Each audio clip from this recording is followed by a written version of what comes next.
Well, welcome into the conversation. It's Adrienne Lawrence, your host. And this time I am joined by an attorney who also happens to be a candidate for Maine's 2nd Congressional District. That's Tiffany Bond. Thanks so much for joining us, Tiffany. Oh gosh, thank you so much for having me. Yes. All right. So, gosh, midterm elections are just around the corner. There is so much going on. And I know you have been in this fight and you've been steadily pushing forward. Where are you right now in terms of the election? Well, it's certainly been a journey and an adventure. We are in a unique spot in Maine because we have ranked choice voting. So that means there's no functional polling on our race at all. Well, that's always helpful, especially when, sometimes it can be helpful, but I guess it makes you probably even more driven to get in there and to ensure that people hear your name, they know what you stand for. And so if you were talking to some of those potential or constituents out there, what would you say to them? Well, I'm in a race that's a little quirky. So we have a Republican running, and he is he's sort of like the personification of nonsense. He's everything that we have come to love about what is happening with the Republican Party. And we have a Democrat that's a little bit nonsense adjacent himself. And I'm the boring one. I'm boring. I'm reasonable. I'm competent. I work with federal law all day long, and I just want to go write some. So it's been a journey with me talking about law, and then the men showing up in lobster gear or shotgunning beers. It's a surreal experience for sure. Oh, absolutely. I'm sure you're just like, well, what do I do with this? That's just not. I think you were right when you said nonsense and nonsense adjacent, because that sure seems to be what it sounds like. And I know you just talked kind of about the law and the fact that you talk about it on a daily basis as an attorney. And you've been quoted as saying that you like cost-effective, kind law. What do you mean by that? So I work with a lot of federal law. I'm a family law attorney, and a lot of the things that you see cross my desk. So the Social Services Network crosses our desk. Food stamps, it's actually SNAP, but it's commonly known as food stamps. Taxes, retirement, student loan issues, disability issues, issues with Veterans Affairs, all of it comes across a family law attorney's desk. And I see a lot of federal spending that goes into areas that don't provide a good return on investment. For example, we spend an awful lot of money on military that doesn't necessarily generate anything back into our economy, but we shortchange people on programs like making sure that SNAP or the food stamps benefit is tied to inflation a little bit better. Same thing with Social Security benefits. They aren't tied to inflation well. And those programs have a really good return on investment. They generate quite a bit into our economy for each dollar spent.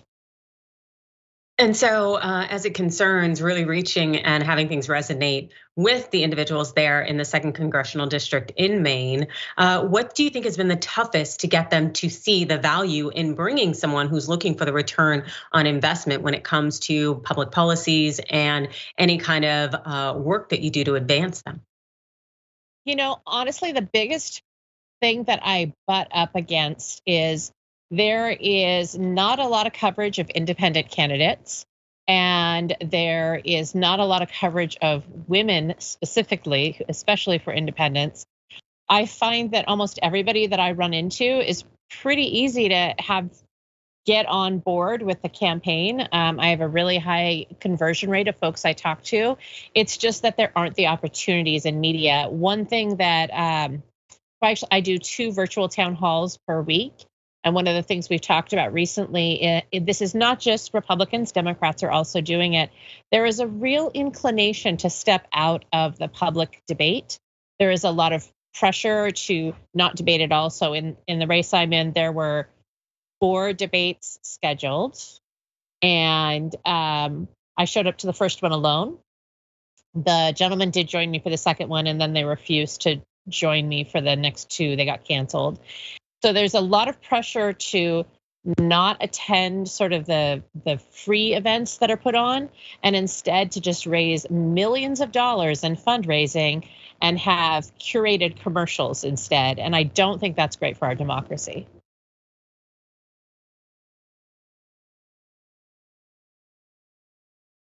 No, I don't think it's good either, especially when it's essentially chasing capitalism, as opposed to chasing we the people and ensuring that their voices are heard and their platforms and their positions as well. And so that's incredibly disheartening and disappointing. But when it comes to your position and ensuring others have the opportunity to understand it better, what do you think that people need to hear most? Well, I think that I'm in a I wouldn't call it unique. I'm sure there's other people that have this an uncommon position where the competency and the qualifications are not a problem that I have. I think the biggest problem I have is chatting with people and actually getting around the money. So I've come up with something that I think you might like. Instead of fundraising, I do what I call main raising. So the race that I'm in has already had $25 million spent on it. There's more ads that can than you can imagine in this race. It means a very inexpensive media market. I ask people not to do that. Please don't give me money. Take the same amount of money that you would give me, and let's use a little bit of capitalism back on itself. Go shop at a small business or donate to a not-for-profit, either a shelter or for a heating oil fund or a food bank. And as you're doing that, say that I asked you to invest in the community. So Tiffany Bond asked me to shop at your small business or asked me to contribute to your food bank. And I apologize for that. I am a mom as well, so you may have heard a little background noise. So yeah, I asked people to take the same amount of money they would give me and instead invest it in our community. And it is an excellent way to make sure that the resources are going into the community. And instead of those things where we say, hey, we've wasted $1 million or $25 million, or in the case of Maine's Senate race in 2020, $100 million, we're actually putting that into our community and into our citizens. That's a really novel approach to not only get your message out, but also to reinvest in the community that you want to represent. I would hope that that is something that will be very rewarding at the end of the day. I guess we're going to have to wait and see, but I will also definitely ask you, because I know this is your second run for the US House seat. What inspired you to run again? My kid. And it's also really stressful for my job. It is really hard and painful to be helping people reconfigure their family and their life and have to tell them that I would really like to make sure that you are stable and healthy and happy and have a future, but I don't have the resources available to make that happen. And that is so heartbreaking that it is deeply motivational to try to change the system that we have available. Absolutely. And it's a powerful thing to be in the position to hopefully effectuate that change. And I'm wondering also, from your first run for the US House seat, what are you doing differently? When I started running for office, I'd never run before I ran in 2018. I'd never run for any office or any election. I only had maybe slightly over a dozen followers on social media. I now have over 40,000. If you're on Twitter, come find me. I'm at Tiffany Bond. I started out with myself. I now have over 200 volunteers. So we have actually a pretty big campaign, given that we've spent less than $5,000 so far. So about 200 volunteers. We have folks sending out postcards, 5 or 10 at a time, all over the country. We've got phone calls, we've got door knockings. We have 2 town halls a week that are virtual. I'm on just about any podcast I can get on. I have anywhere between 2 and 10 campaign events a week. Plus, I'm a mom who runs a business, so we've been having some pretty busy weeks lately. But it's a lot more organized and a lot more support than I had my first run. And I think the best part of it is, on top of investing in communities, we've sort of built one, and that's really what campaigns should be. I hope that whether I win or lose, that more people adopt like the main raising type of philosophy, and we look forward to election season instead of election season being the ads and the backbiting and not being productive in democracy. That it just becomes, hey, who are we going to help this year, and how are we going to make our country better?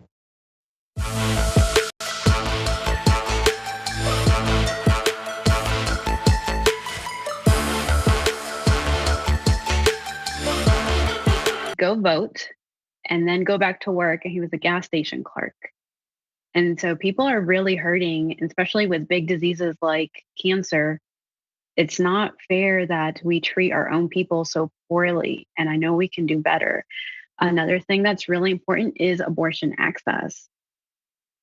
I just saw some statistics, and it seems that mostly at the moment, Democratic women are voting more. We have the lead. Let's keep it. That would definitely be something that I would want to maintain without a doubt, because it's incredibly important that we maintain our sense of bodily autonomy as women in the United States. And if you were to be elected, what do you think you would want to accomplish first in your first year? I would want to cast the vote that says yes to expanding healthcare, because that's what folks are telling me is the most important to them, because it could immediately help them right now and keep families from going into debt and basically ruining their lives.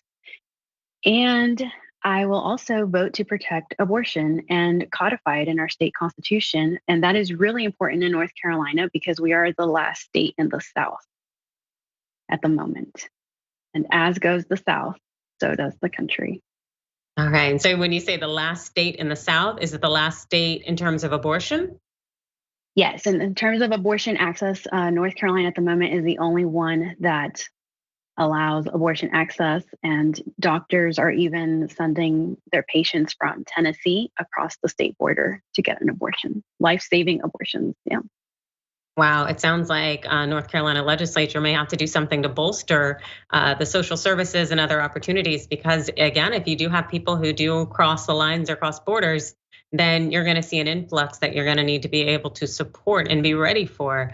And so that's something that you need people in office who see that and have the vision for it. And so hopefully you will be among them. And I'm guessing your election will be coming up very soon, is that right?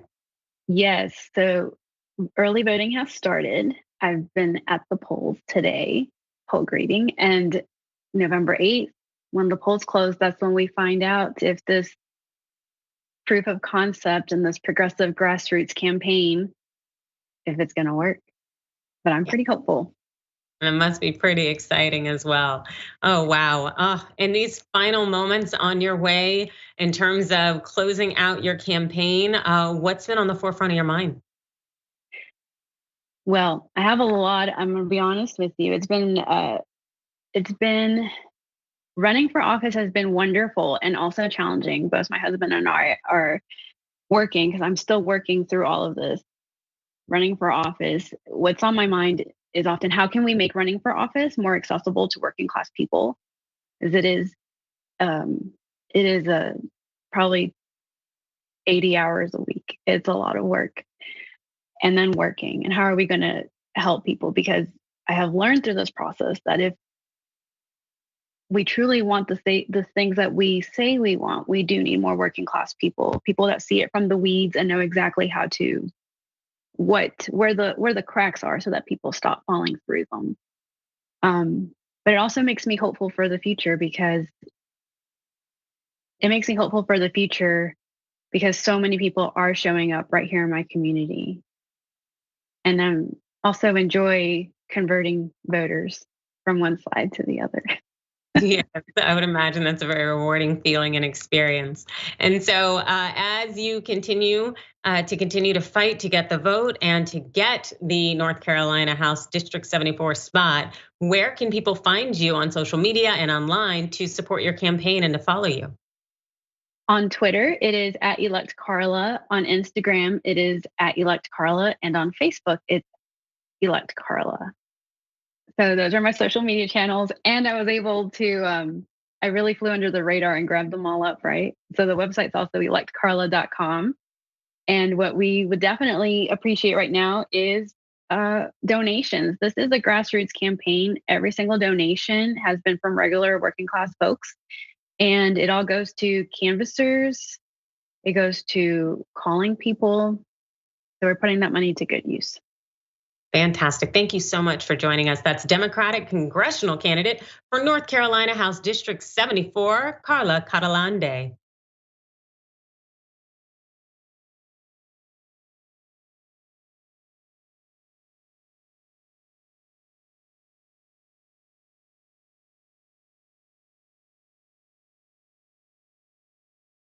You're about to watch some behind the scenes footage of the Young Turks. Ooh. Now these are partial videos. If you want to get all of them, you become a member, go to tyt.com/join, and you'll get all the behind the scenes of me, Anna, John, JR, a little bit reality show like. tyt.com/join and enjoy this. You know what you're seeing behind me? Jersey. Hold. Watch me flip this camera. However I flip it. Do I flip it like this? No, I just took a picture. I'm bitsing right now. What? Behind the scenes. Oh, okay. Okay. For members? I don't have my face on. She doesn't have her face on, folks. Oh, that's JR's ass right there. You can't take 5 minutes off, can you? No, I can't, Johnny. Bye. I said it was live stream, But I was lying. It's not a live stream. It's just for members. Bitsy, this is my cat. You know what his name is? Kiki Cat. Animals are innocent. Control room and the insanity is obviously there. Right now, as you can see, I'm directing or tech directing. I'm so happy to be here. This is what like a Labor Day beard looks like for Jank. Man, you're a Young Turks viewer if you recognize me like this. Oh, thank you. You are the one person in my life I would love to meet. What's going on, guys? This is a Bitsy or a BTS or behind the scenes with Hassan Piker, aka Woke Bay. Oh, hi. I didn't see you there. I have finished my show, The Damage Report, and now I get into a really awkward time of the day. When I'm sitting, the control room is right there. So I can see Bart. And this is the Pittsburgh office, by the way. I'll refer to often as the boiler room. You see how it's ripped? Is it super unprofessional to wear that at a business meeting? Or am I like cool, rebel? I just finished doing the power panel and I'm fired up. What do you do for TYT? Not a whole lot. If you're frantically tweeting at us that something's broken, thank you, because I'm fixing it. And thank you for being a TYT member. Super last thing, because there's always got to be a super last thing. Oh, that was disastrous. This has been behind the scenes, behind the scenes. Welcome to Indisputable. I'm your host, Dr. Rashad Richard. We got a lot happening today. But what do we do on this show? We tell the truth. You know why we tell the truth? Because the truth is simply indisputable. Rashad, great to be here. Congratulations on the new show. And I gotta let everybody know that Rashad and I go way back. Here's the pattern that we see in all of these Karen stories. They think they own stuff they do not own. Now, where does that come from? I don't know, maybe slavery. Maybe they think they should still own black people. This is what happens when Karens weaponize the police. When you're used to privilege, equality seems like oppression. It hits you in a certain way when someone is holding you against your will, treating you like you're a criminal and you're an innocent person. This is something that black people face no matter where they are. A stronger black economy lends itself to a stronger, greater economy. Don't think it's exclusive of you, it's inclusive of you. What's your beef with critical race theory? It adds more fuel to the fire of the racist tendencies that we already have. We have a generation of problem solvers that can remedy the problem if they are properly taught what the problem is. You know who created redlining in this country? It was the white liberal. I don't give a damn who created it. If it's a racist policy, Shelley, here's what I don't know. I don't know. See, there you go filibustering, brother. You're scared of this truth, but you're gonna get it though.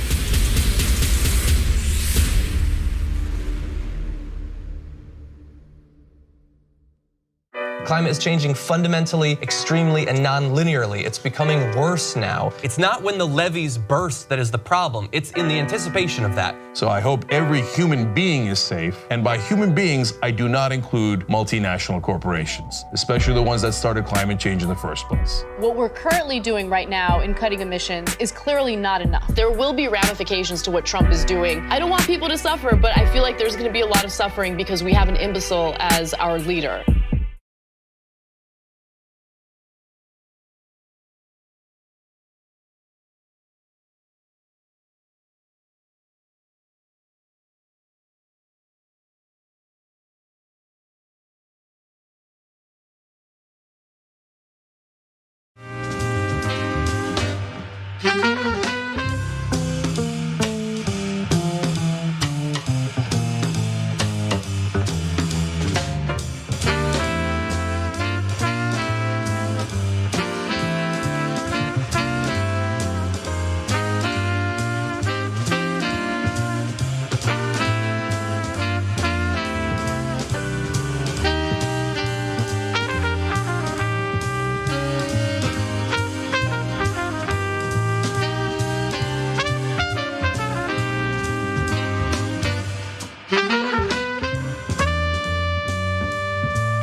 Woo! Get some!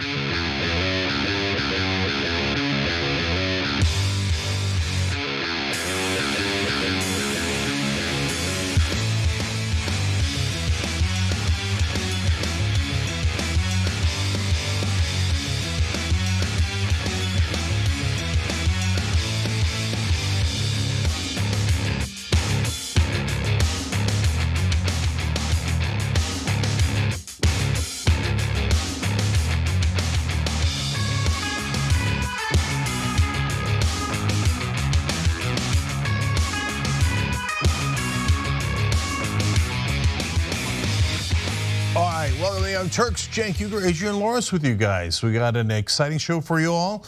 Donald Trump versus Ron DeSantis. It's happening. It's fun for everybody.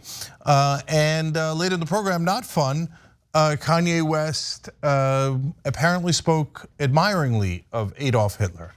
So we will talk a little bit about that later in the program too. Adrian, how you doing? I'm doing all right. Best I can be doing, that's for sure. You know, I'm surprised I don't say, yo, Adrian, more to you. Given. Yeah, I am too. Yeah. You're like, yeah, I am too, that you don't do that cheesy thing. I think you're right. All right, let's get to it. What do you got for us? All right, so we're heading down to Florida, and I'm wondering, where will Ron DeSantis be 2 nights before the midterm elections? Well, he's not going to be at former President Donald Trump's rally. The Florida governor did not receive an invitation to Trump's Get Out the Vote event featuring Senator Marco Rubio in Miami. And the SNUBS speaks to this growing tension between the 2 GOP leaders leading up to the 2024 presidential election. So let's check out Trump's statement announcing the rally in support of Rubio, someone he has publicly dissed and disrespected numerous times in the past. President Donald J. Trump, 45th president of the United States, hosts a Get Out the Vote rally in support of endorsed candidate and special guest, Senator Marco Rubio in Florida, where his 2022 endorsement record is currently undefeated, 19-0. Notably, a Trump advisor told Politico that DeSantis, who is also running for re-election in the November midterm, is not attending the rally. Oh yeah, so it's very interesting how we never really kind of evolved past high school and whether we get invites, but I think this might signal a little something more. Cenk, what is it saying to you? Yeah, it says a lot to me, but first, as you paused on Get Out in the rally, first of all, I thought Get Out. Then I thought that they were gonna have a Get Out of Jail Free card rally, which I think could actually kind of also be fitting. And I was like, oh, get out the vote, right, got it. So now guys, this is a super interesting story because for some reason, there's a lot of people convinced that Donald Trump's definitely not going to run. I have no idea what they're talking about. I don't see a hint of that. I see him coming like a freight train towards the Republican primaries. And if he goes in there, do you think he's gonna tolerate any dissent, anyone running against him? No, he's going to be vicious to them.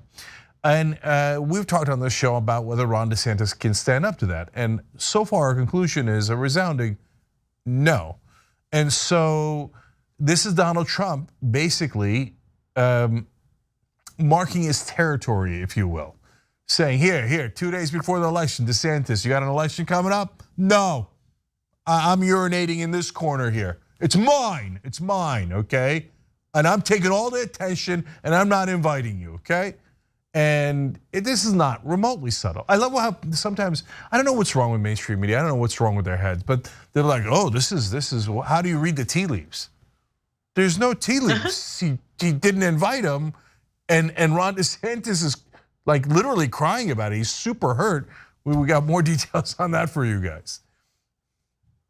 Yeah, and I agree with you about marking territory because I think Donald Trump kind of has a leg up when it comes to Florida. No pun intended with the whole peeing on things, but it's kind of like, yeah, I guess. But Really? Can Ron DeSantis flex like Trump can? Trump has had a search warrant served on him in Florida. What's Ron DeSantis got? Like, come on. Like, this is what Donald Trump feels like is his home territory. And so I could definitely see him boxing out. But when it comes to whether he or Ron are willing to admit that they're butthurt by each other, I don't know if that's the case, because DeSantis's camp, it definitely is none too pleased with Trump's seemingly impromptu party.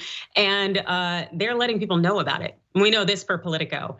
The apparent snub angered some people within DeSantis's orbit who complained that the Florida governor's team was not informed of the rally prior to Trump's announcing it. The timing of the Trump and Rubio event means any campaign event DeSantis holds that day won't get as much attention during the all-important final stretch of the 2022 midterms. And some of the governor's team members, they expressed their fury using all sorts of little adjectives. Well, we know this. You've got the Sunday before Election Day totally hijacked by Trump parachuting in on Trump Force One, taking up the whole day, said a longtime Republican consultant who was close to the governor. No Republican could go to a DeSantis event that day, none. And DeSantis won't be here. This is big. Another person who is influential in DeSantis's world said it was an elbow to Ron's throat and blamed Trump advisors. Oh my goodness, I swear, these people do not have enough oppression. The thought that they are now making this into some kind of little violent metaphor. It's like, give me a break. The privilege here is just so utterly high. But it is kind of fun watching these privileged men get all, butt hurt and in these positions where they're engaging in these antics. Cenk, what are your thoughts? Yeah, Donald Trump had one more super direct thing about this that we're gonna get to involving Megyn Kelly. But on this front, don't ask DeSantis if he's hurt, dog. He's hurt because his advisors are talking about elbow to the throat. And if you were wondering who's more powerful, well, DeSantis's people just told you if Trump is having an event in his state, nobody will come to a DeSantis event. So there's no point in him having one. And he feels like they hijacked the day 2 days before the election. Well, you just told us you're his beta.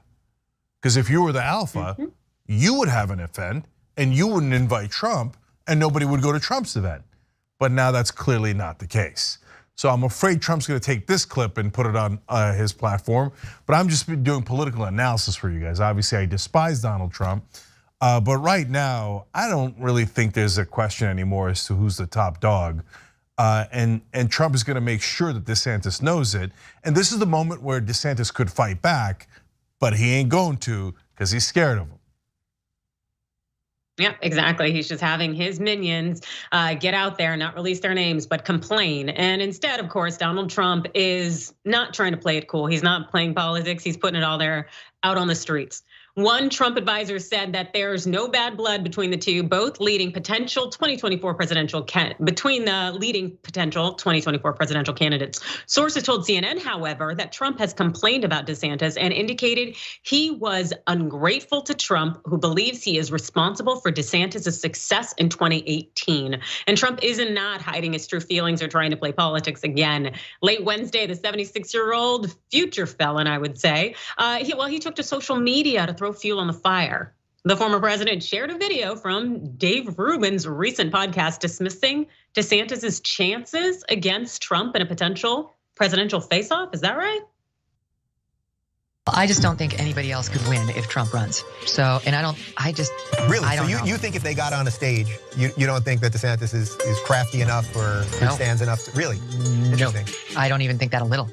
I think Trump sucks up all the energy in every room, no matter what. And even someone as skilled as a politician and smart policy-wise as DeSantis can't overcome that. He can't. You really think the hardcore MAGA is gonna abandon Trump for DeSantis? They're not. They like DeSantis, but they don't think it's his turn. They think Trump was screwed out of his last election, that he was screwed out of his first term by all the craziness, the Russiagate and so on. And they think he is entitled. He deserves another shot at it. Like the hardcore Trump faithful is unshakable. They like DeSantis, but they would never cross Trump for him. And they think that DeSantis owes his political career to Trump. Yep, that's right. And Trump went ahead and pushed that out on his Truth Social account with the quote saying, "I agree." Yeah, that seems like it's totally right up Trump's alley to make sure that people know where he stands as it concerns DeSantis. Cenk. So look, where's the confusion? I don't know why people are still having a debate about this. No, Trump is saying you better not run, DeSantis, and if you do, I'll destroy you. He's saying, yeah, if we run, I'm gonna kick his ass. I agree. Where's the vague part? There's nothing vague about that at all, right? So that is super clear. Now, as to whether Megyn Kelly's right, yeah. So look, I'm no fan of Megyn Kelly. I loathe Donald Trump. She's no fan of Donald Trump. Nonetheless, her political analysis in this rare case is 100% correct. And so everybody who's living in La La Land, in an alternate reality where everything's just gonna be fine and the Republicans are gonna go back to being normal, wakey, okay? So Donald Trump is very likely to come back, and he is very, very, very likely to win the primary. And then God help us, I hope the Democrats know what they're doing. And as I say that sentence, I worry for the entire country. Yeah, definitely a lot of worrying going on, including a part of the country that is in the South, particularly as it concerns Senator Lindsey Graham. Well, he's been hitting the campaign trail with Georgia Senate hopeful Herschel Walker. And on Wednesday, the two gentlemen, they did a joint appearance on Sean Hannity's show. And while trying to prove that the GOP isn't racist, well, Graham managed to employ a racist trope, commonly known as tokenism. What is it about this guy? He changes the entire narrative of the left. We're a party of racists, Sean. Me and you're a racist. The Republican Party's racist. Well, what happens when the Republican Party elects and nominates Herschel Walker, an African-American black Heisman Trophy winner, right? Olympian? It destroys the whole narrative. John James, Tim Scott, Herschel Walker. Everybody in San Francisco is going to jump off a bridge if we elect this man. A black conservative beats a black liberal in Georgia. They're scared to death of Herschel Walker because if Herschel Walker becomes a Republican, maybe every other young child in America of color might want to be a Republican.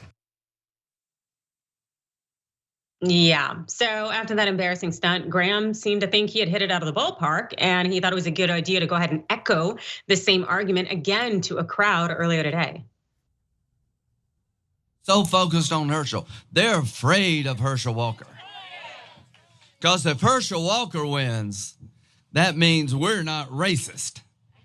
And if you're a Republican, aren't you being tired of being called a racist all the time by everybody? Here's what liberals fear the most: a strong, confident black man being a Republican in Washington. Utter joke. No one's afraid of Herschel Walker other than a fetus. But we need to talk about this larger framework. The fact is that this is a politician's version of I have a black friend.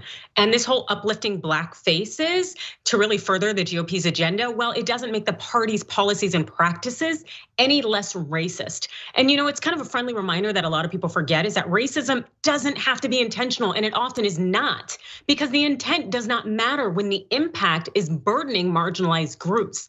Like for example, there in South Carolina where Graham reigns, well, the state has this new congressional map that's unconstitutional as far as I'm concerned in terms of diluting the power of the black vote, giving the GOP a 6-to-1 advantage. So Graham can't really go around here flaunting Walker as this example of a post-racial political GOP when really the impact of what's going on and the GOP's actions tells us that the GOP does not want equality.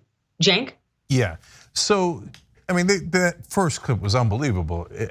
It's so on the nose. He's like pointing at him, this is our token.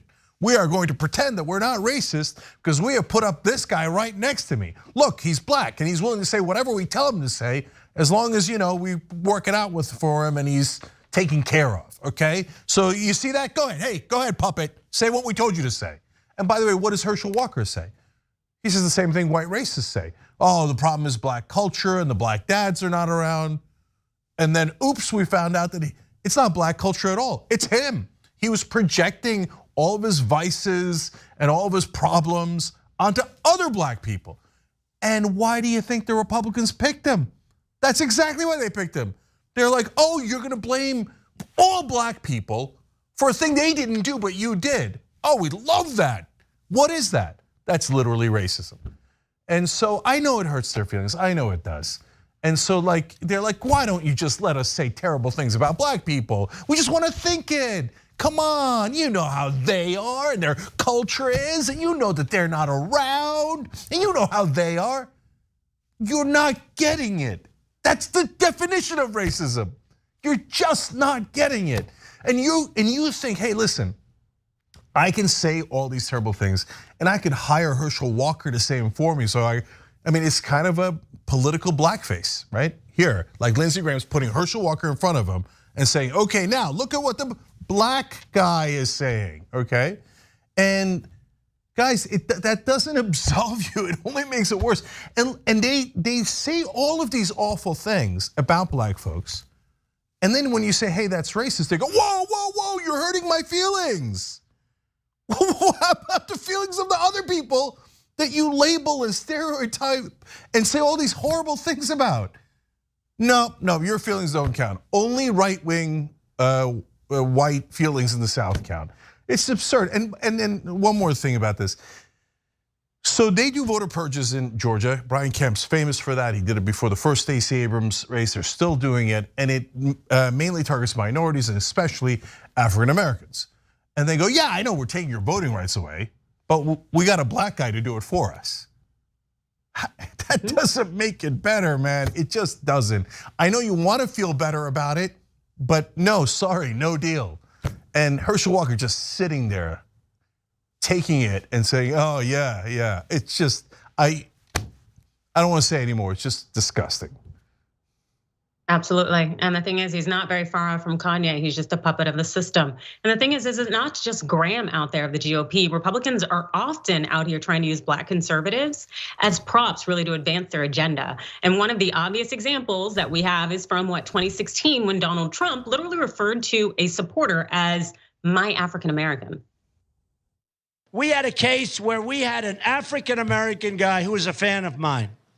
Great fan, great guy. In fact, I want to find out what's going on with him. You know what look at my African American over here. Look at him. Utterly disgusting. Well, that black man that was being referred to there, his name is Gregory Cheadle. He's since left the Republican Party. Here he is in 2020 explaining his reasoning. What have you seen since Trump's become president? What has changed your mind about him and about the party?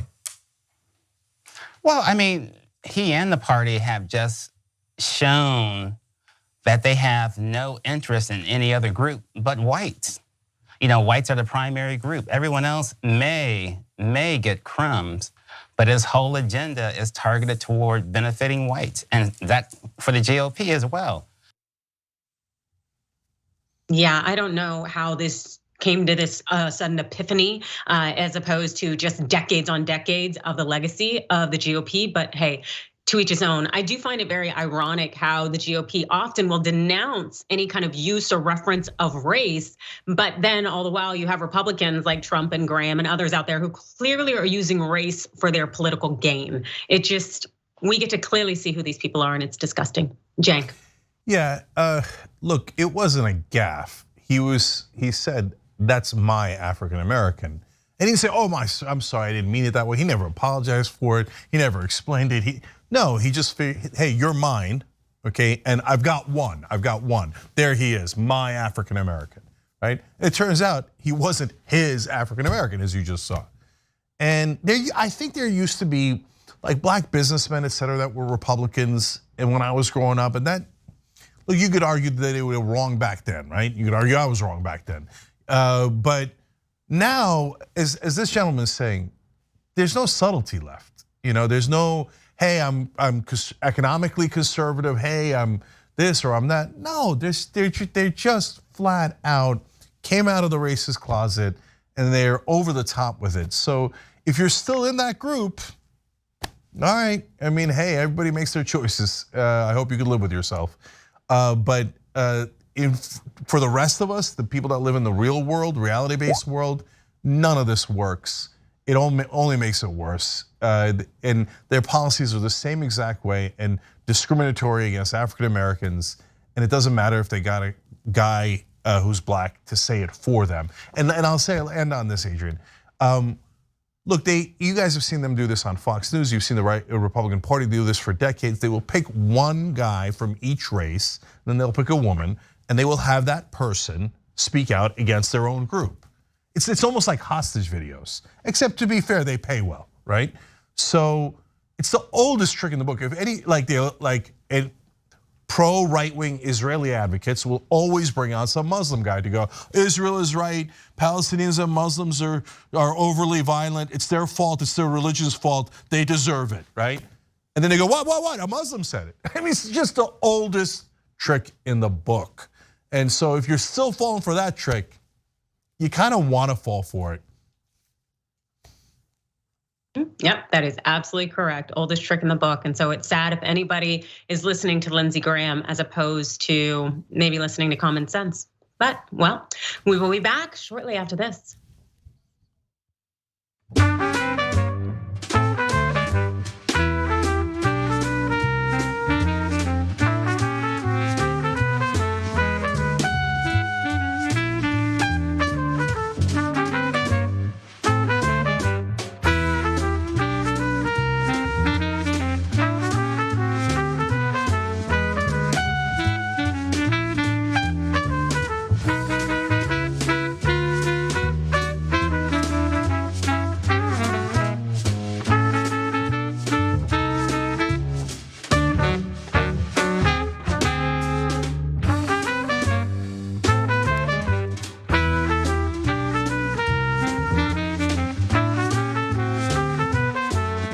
All right, food for thought trivia is tomorrow. Time to panic, become a member. 100 of you will win $100 in free food. So TYT.com/join, or if you're on YouTube, hit the join button below.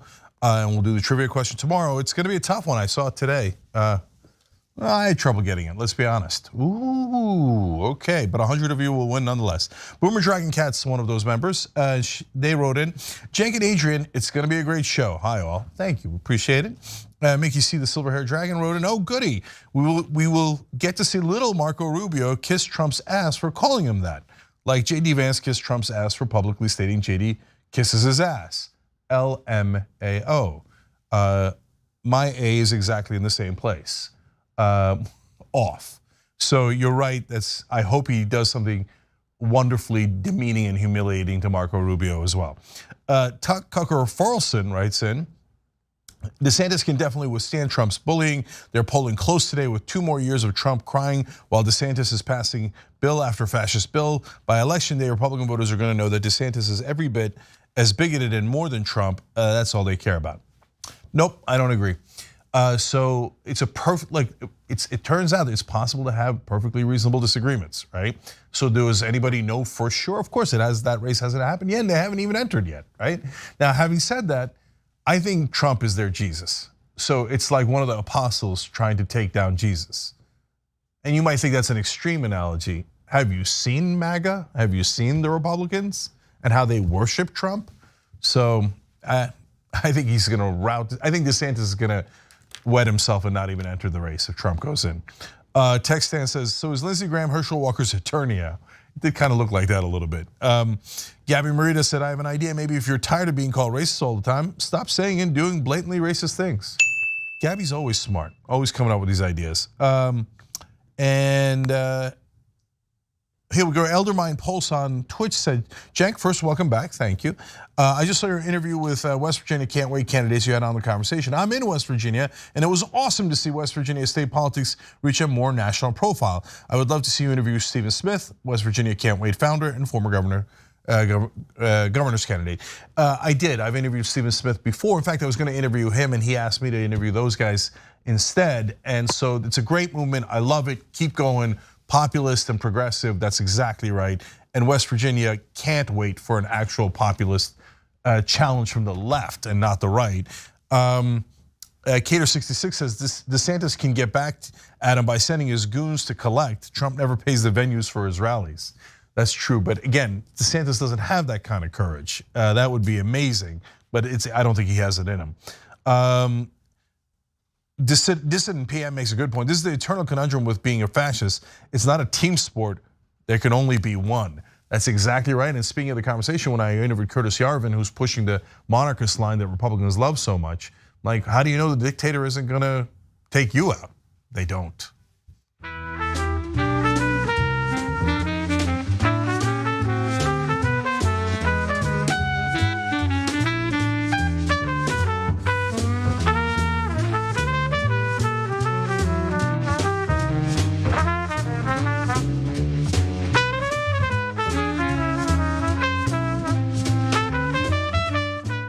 All right, back on TYT, Cenk, Adrian, and Lisa of Parvati Therapy are with you guys. Lisa, thanks for joining. We appreciate it. She did that by hitting the join button below the video on YouTube. You can do it at tyt.com/join. All right, Adrian, what's next? All right, so now we are going to the academic world for some insight. There's a new study that just revealed that Americans living in conservative states, well, they die younger than those living in states governed by liberals.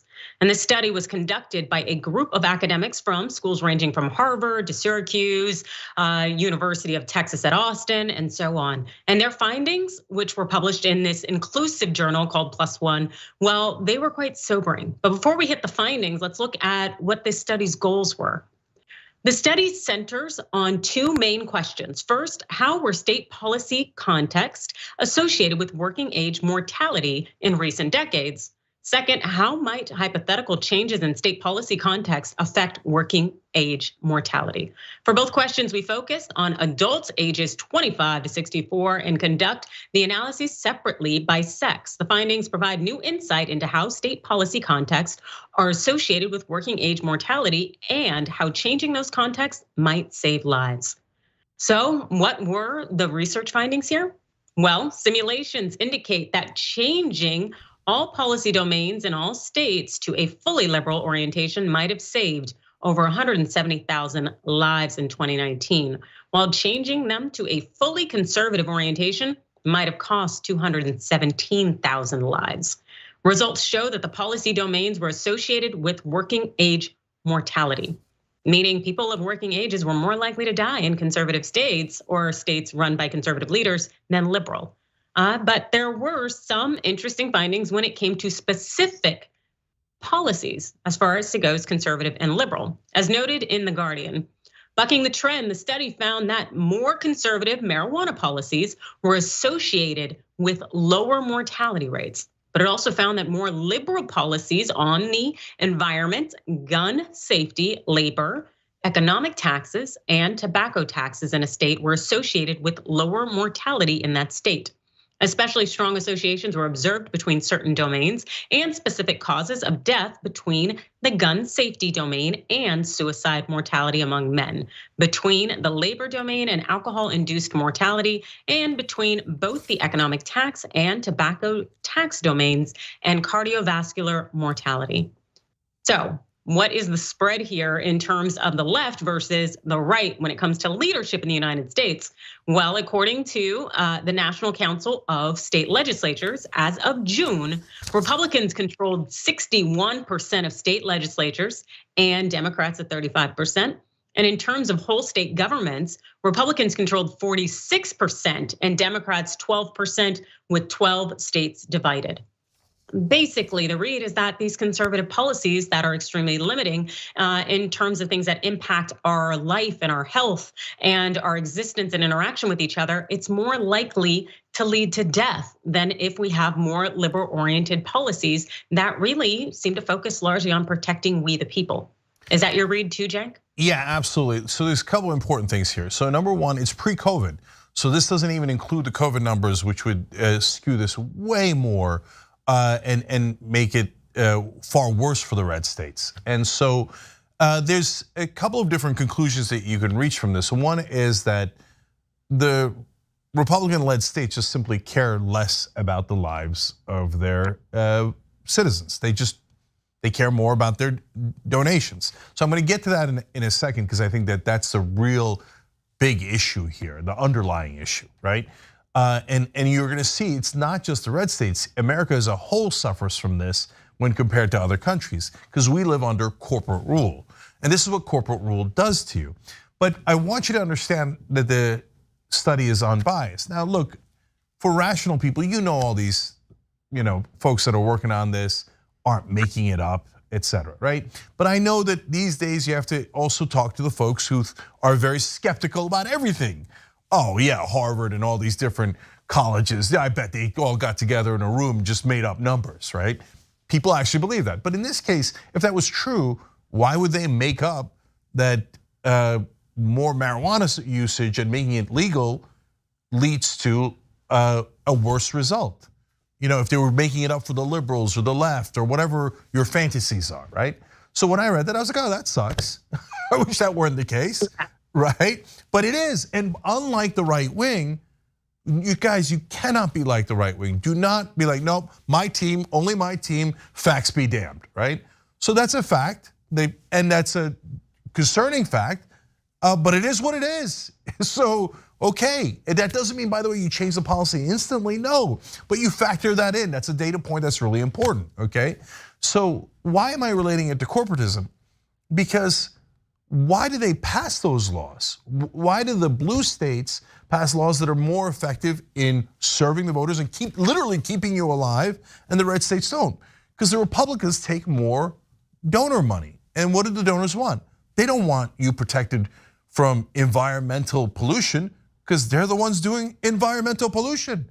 They don't want you protected from tobacco, because they're the ones selling tobacco. And every one of these is so that corporations can maximize profits.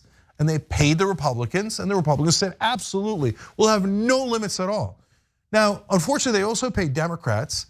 Hey, look, this is, and I often criticize Democrats, but here they are. You can see in the states that picking a Democrat actually makes a difference.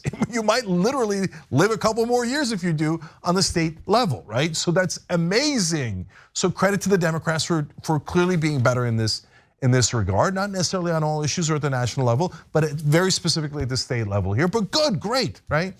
But still, as a country, we're way worse off than other countries because both the blue state governors and the red state governors take money from corporations. It's just the Republicans are more vicious about it. Absolutely. And as Cenk had also mentioned, we're not doing that great on the American front in terms of life expectancy anyway. So keep this. Americans die younger than people in most other high income countries, with a life expectancy of 78.8 years in 2019. Americans died 5.7 years earlier than people in Japan, the global leader, 3.3 years earlier than their northern neighbors in Canada, and 2.5 years before their closest geopolitical allies in the UK. Shockingly, US life expectancy falls between two middle income countries, Cuba and Albania. Within the United States, life expectancy differs markedly across geographic areas such as states and counties. In 2019, it ranged from 74.4 years in Mississippi and 80.9 in Hawaii. The rise in working age mortality rates in the US in recent decades largely reflects stalled declines in cardiovascular disease mortality alongside rising mortality from alcohol-induced causes, suicide and drug poisoning. And it has been especially severe in some US states. Building on recent work, this study examined whether US state policy context may be a central explanation. So basically, also as noted by the study's authors, one study found that US life expectancy could increase by nearly 4 years if the country matched the average level of social policy generosity offered in 17 other high income countries. As in, there are so many other countries out there that we could model our policies after and increase our life expectancy, but unfortunately, we want to increase our coffers. So we focus on that. And it seems to be that there's no one single factor out there that's really been identified to explain the increase in US mortality or the US's disadvantage compared to its peer countries. The root causes are really multifaceted, very complex, whether it's social, political, cultural, socioeconomic, it's just that all layers, basically meaning that we are a hot mess and it's killing us. Cenk? Yeah, so I want to emphasize three things that Adrian just said because they're amazing. You see that gigantic difference in life expectancy between Hawaii and Mississippi? Now, that's not all policy. There's obviously other factors like weather and other conditions, lifestyles, etc., right? But they factored that out and still got a giant discrepancy. So guys, just be careful living in the red state. I mean, in so many different ways. And then you got the right wingers going, America's number one. Are we? Our life expectancies between Cuba and Albania. Sweet home Albania is doing better than us. and doing way better than Sweet Home Alabama. So what are we doing here? Oh, goddamn communists in Cuba, they don't know what they're doing. Oh, they live longer than us? Oh, that's weird and unfortunate, right? So I'm not saying we should be like Cuba, I'm not saying we should be communist, but we're in the other extreme where we live under complete and utter corporate rule. And what that leads to, guys, is, did you hear what Adrian said? We live on average 4 years less than other developed nations. Why? Because they protect their citizens. It doesn't mean they're communists. It doesn't mean that they don't have any private industry. No, they have plenty of private industry. Mercedes and BMW come from Germany. IKEA and Volvo come from Sweden. They're generally socialist countries. They live longer, they're happier. They do better under every index, not because they took away private industry, but because they regulated it to protect their citizens. That's what we need to do here. It's literally costing us years of our lives. Absolutely. And how do we spend those years? Working. That's according to a new troubling study that's illustrating just how much Americans are struggling to pay bills amid inflation and also rising costs of living. More than half of Americans are reportedly considering taking an extra job to meet ends. Employees in the US are combating the soaring prices of essentials like groceries, housing, and gas by looking for ways to increase their incomes and cut down on expenses, according to a new study by Turks, a software technology company. The survey of more than 1,000 full-time employees found that 38% of workers have looked for a second job, while another 14% are planning to do so. Now, working parents are especially pinched, as nearly 70% said that their pay isn't keeping up with costs, the poll states. About 47% of employees with children have looked for a second job, higher than the rate of workers overall. The cost of raising a child through high school has surged to more than 300 grand, up roughly 26,000 from 2 years ago, according to a recent Brookings Institute estimate. And the thing is it's not unusual, as I'm sure many of you know, for American workers to work multiple jobs and also have side hustles, because who doesn't have one? But people are finding that it's even more impossible just to live on just one source of income and maybe a side hustle. As of September, 7.8 million Americans are working more than one job, making up 4.9% of the total workforce, according to the Bureau of Labor Statistics. A record 440,000 Americans were working two full-time positions in August compared to 308,000. Wow, in February of 2020. Bear in mind, that statistics, that is people working two full-time jobs. Two full-time jobs. Wow, not just some side hustle occasionally. And in addition to working multiple jobs, to cope with higher costs, some workers are seeking more shifts or hours from their employers, while others say they're looking for a higher paying job. Almost 6 in 10 want the chance to work overtime or extra shifts, while about 4 in 10 have searched for a new job with higher pay. It's incredible how much people are slaving away and spending their time to try to just simply afford the basics. It really tells you that our leadership is not taking care of we the people, but using us as slaves to continue to produce its capitalistic system. Cenk.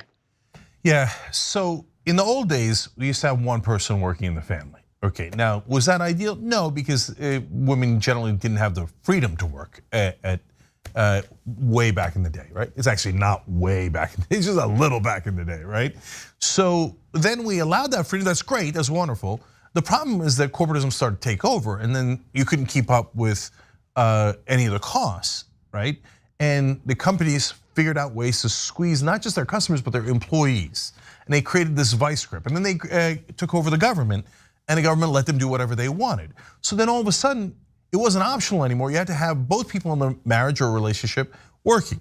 Now, both people are starting to get to a point where they need 2 jobs. So you need 3 to 4 jobs per family to keep up. I mean, so, Adrian used a harsh word there.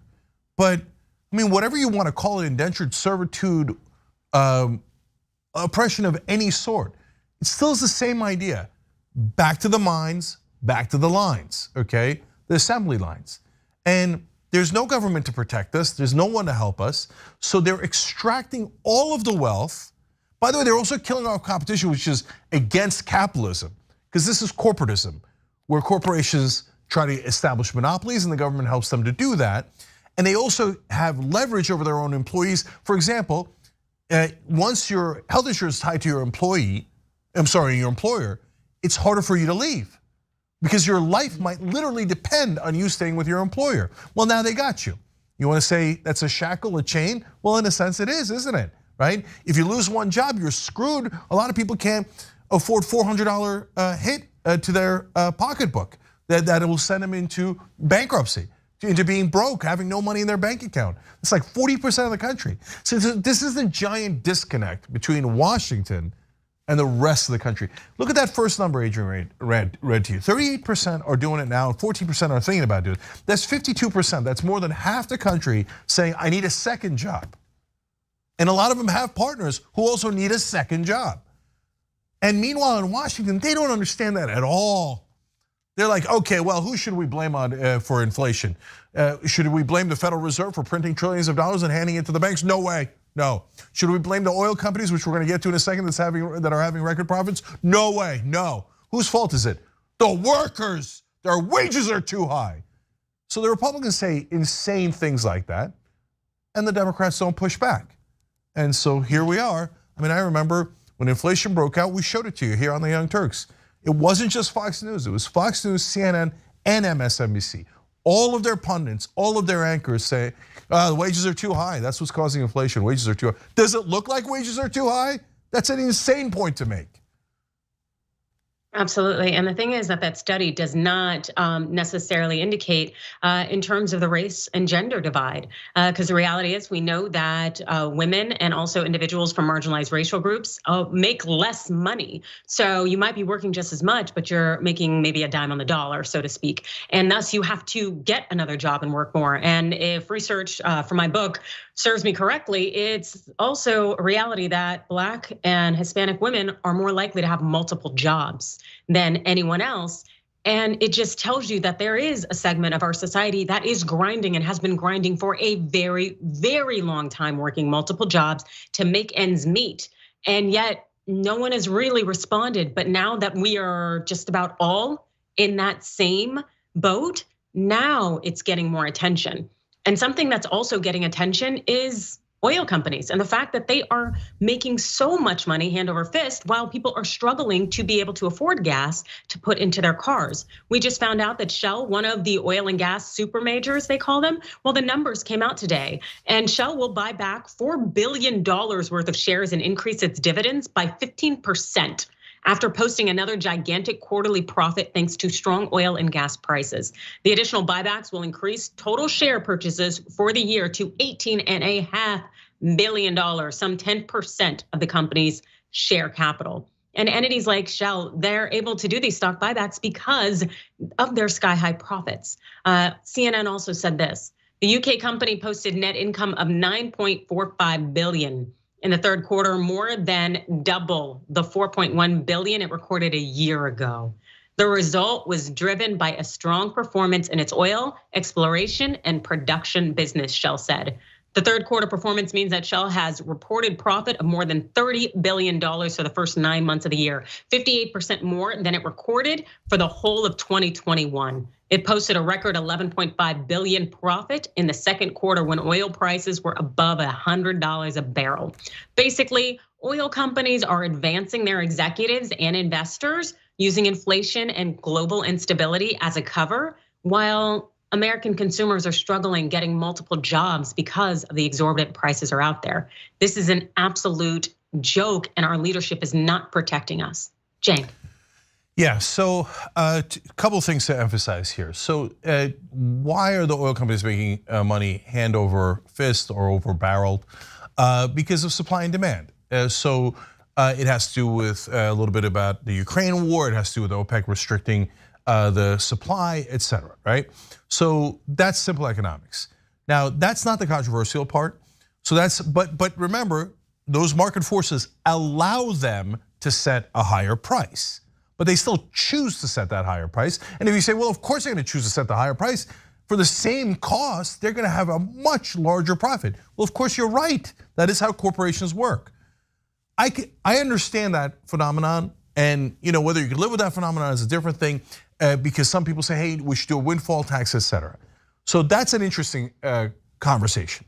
But the main point I want to make is, when I see people on TV and people in the New York Times and all the mainstream media saying, no, we can't do $15 minimum wage, we can't do paid family leave, we can't do child tax credit because it would drive up inflation. And that's what's causing this. Anything that helps the American worker is what's causing inflation. Oh, the oil companies, of course not, don't be ridiculous. They just had record profits. If they were hurt by inflation, they say, well, okay, this is where supply and demand is, but I'll tell you what, man, people are not, they just can't pay it. And so we're also gonna take a hit. The customers are gonna take a hit and we're gonna take a hit. No, they're not taking any hit at all. They're making record profits. They're making more money than they did before. But yet, all of the liars in power, whether they're on TV and in media or they're in Washington as politicians, will tell you, no, it's not the beloved corporations. It is not. It is not the beloved oil companies. No way. Those poor guys, they're also suffering so much under inflation. Total, utter lie. 100% provable lie. We just showed it to you, right? No, it's really the workers' fault. No, Manchin and Sinema saying Biden bows his head. Of course not. No child tax credit, no paid family leave, no higher wages. No wages for you. The oil companies get everything. Look at what they just did. That's a buyback. They're having the time of their lives. If they were under duress, they wouldn't be doing buybacks. They'd be investing into their product. They'd be maintaining cash. No, they're like, they're literally swimming in money. So they extracted $4 billion worth of wealth. They're allowed to do that, but it tells you that inflation, of course, is not your fault. You'd have to be the marketing arm of corporate rule to say something so absurd. Oh, that's right. That's exactly what mainstream media is. Don't believe them that they're doing news. They're just trying to get you to bow your head to the status quo and to this absurd state of affairs where you all have to suffer and get a second job while they extract billions in wealth on a daily basis. Yep, as we suffer. And we are going to take a break and we'll be back with more investment advice that maybe didn't go very well. See you in a sec. Matt Damon.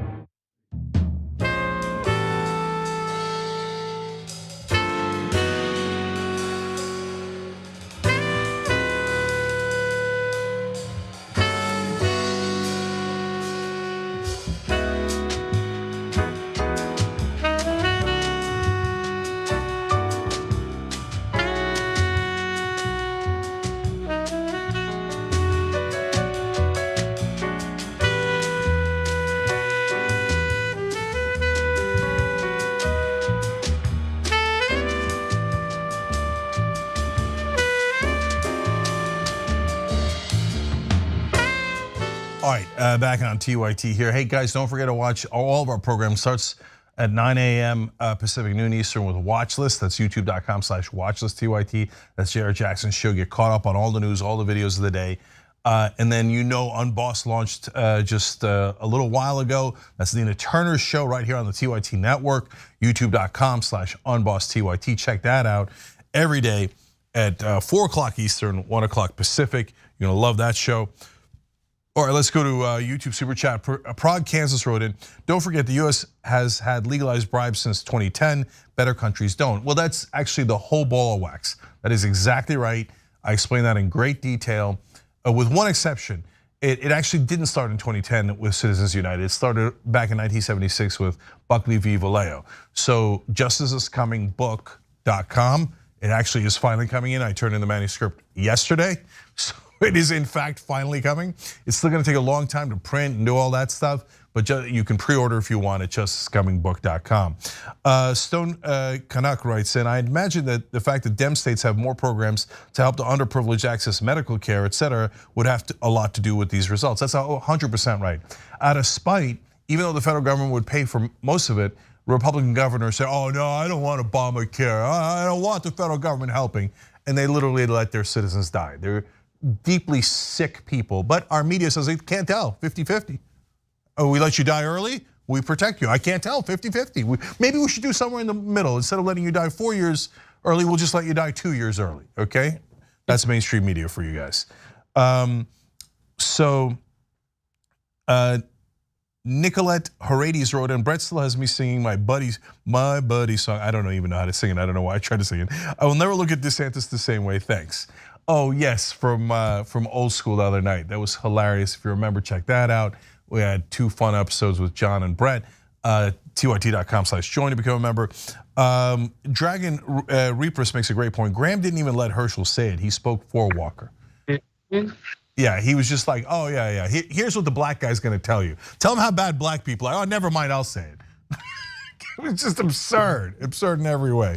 Jessica Smith wrote in, Cenk, I hope you're feeling better. Thank you for all you do to keep us informed. We love you and we need you to do what you do. Jessica, you're just great for saying that. To say that we get attacked is the understatement of the century, okay? So just to hear nice messages like that is wonderful and it's what keeps me going. Okay, let me go to YouTube members. Scott C says, Cenk, shout out to Brent and John. Yesterday's show was fire. Lots of fire emojis, actually, not just a couple. Renee Lamour says, I'm tired enough when I get home from work. I couldn't get a second job. I hear you on that. The Bard says, political blackface. I'm stealing that term. Yes, you're allowed to steal it all you want. Thank you for the compliment. We appreciate it. Hey, Adrian, what's your book, real quick? Oh, my book, it's Staying in the Game. It's a playbook for beating workplace sexual harassment. All right, I love it. Check that out. All right, we'll be back.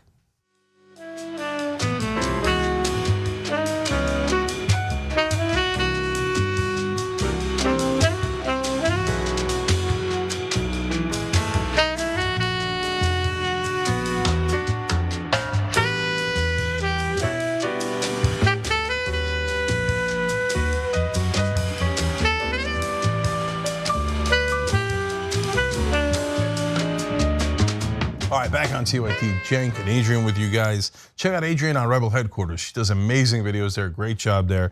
And joining us today also, Daytime Dragon. They just became a member by hitting the join button below on YouTube, so great to have you with us, Daytime. And everybody else, you can do it at tyt.com/join. Perfect time to do it because we're doing food for thought trivia this week, where 100 of our members will get $100, free $100 from Blue Apron and a gift card, true gift card. You don't have to put your credit card information in. You're actually gonna get $100 worth of food. A lot of you will. All right, Adrian, what's next? All right, let's watch it.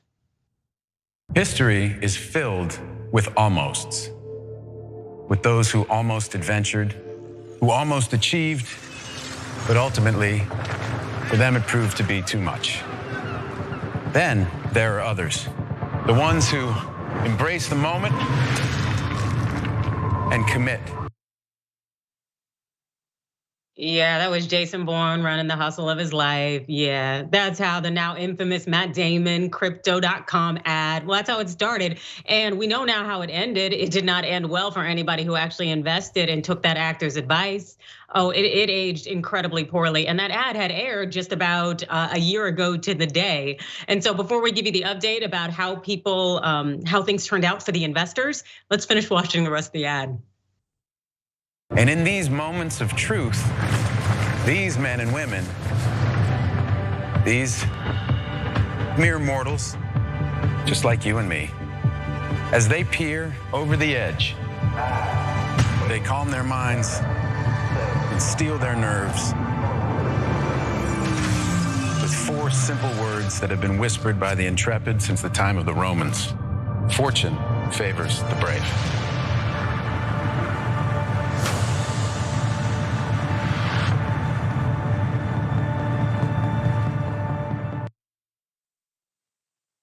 Yeah, so if I tell you, fortune did not favor the brave, they went broke.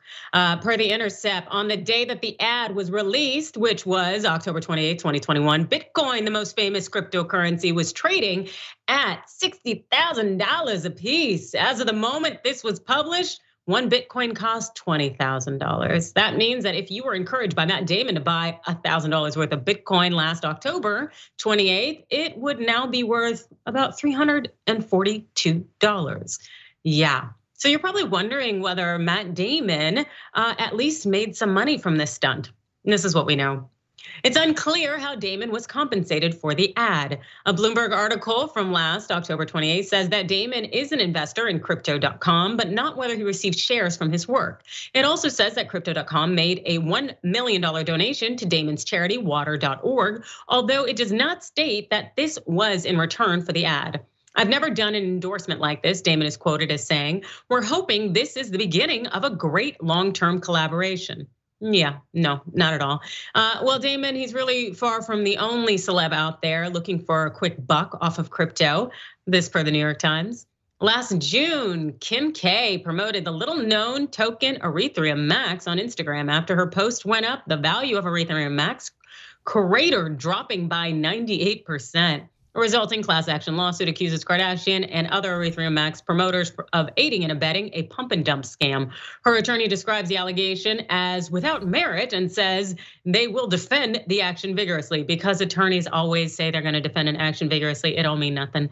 But I can tell you that there have been plenty of celebs out here pushing out these cryptos, from Reese Witherspoon to LeBron James to Larry David. And the thing is I don't really think it's gone very well. And this is kind of just evidence of that fact, as we're seeing with Matt Damon's push for crypto.com. Cenk. Yeah, so there's a part of the story that's super random, but that I love. But first, come on guys, buyer beware. You really don't know that this thing's gonna be super volatile. Do you think that you, as the last guy in, has it all figured out? Or do you think maybe the guys who are playing this at a higher level might be manipulating you and that you're the sucker at the table? Did that not occur to you? So you're gonna, and why do you believe celebrities? Like seriously, like if they're subject matter experts and you say, you know what, Neil deGrasse Tyson is a bit of a celebrity, right? But he's a celebrity because he's a scientist, and so I trust him on science. Okay, fair, right? Matt Damon is a relatively smart guy actually, and I'm really surprised that he did this ad. But you're like, oh, I really liked him in Good Will Hunting, so I think he's got it right on crypto. Kim Kardashian, she's a very full-bodied person, so that's obviously she knows everything about Ethereum. Like what? How? Why do you make that assumption? It's amazing, but these ads do work. They totally work, and then they pump people up. They're like, oh yeah, I'll show you I'm brave. I'll put my money in. The guys at the top rarely lose it all, right? Sometimes they do, but a lot of times they don't. And for the celebrities, they're just gonna get paid anyway, right? So they're good. They're already good, right? But the guy who goes in last, the guy who got like excited about the ad and went and put the money in, you're the first one to lose most of your money, if not all of your money. I'm just trying to help a brother out. Anyway, it doesn't mean that nobody can make money off of it, but you're kind of playing the lottery there because you got the crypto market figured out. Do you? Are you sure you do? And you got it figured out better than the guys at the top who already orchestrated the whole market in the first place? All right, well, look, anyways, it's a free country. You can do what you want. We're just trying to help you out. Buyer beware, be careful of these ads. They're just nonsense folks who don't know anything about this industry. Okay, but my favorite story. So they go, fortune favors the brave. And I love that quote too, to be fair, right? But I didn't know this, and John Schwartz did a great job of writing about this on The Intercept, and he educated me on this. It turns out that comes from Pliny the Elder. Okay, now that sounds pretty cool. It's an old Roman dude from AD 79, I believe. And so what was he famous for? Well, he was gonna go, and he's a good guy, he was gonna go help the people when Vesuvius exploded. That's the big volcano, and he was a good citizen, and he's gonna go over and he gets his ships and he's headed over.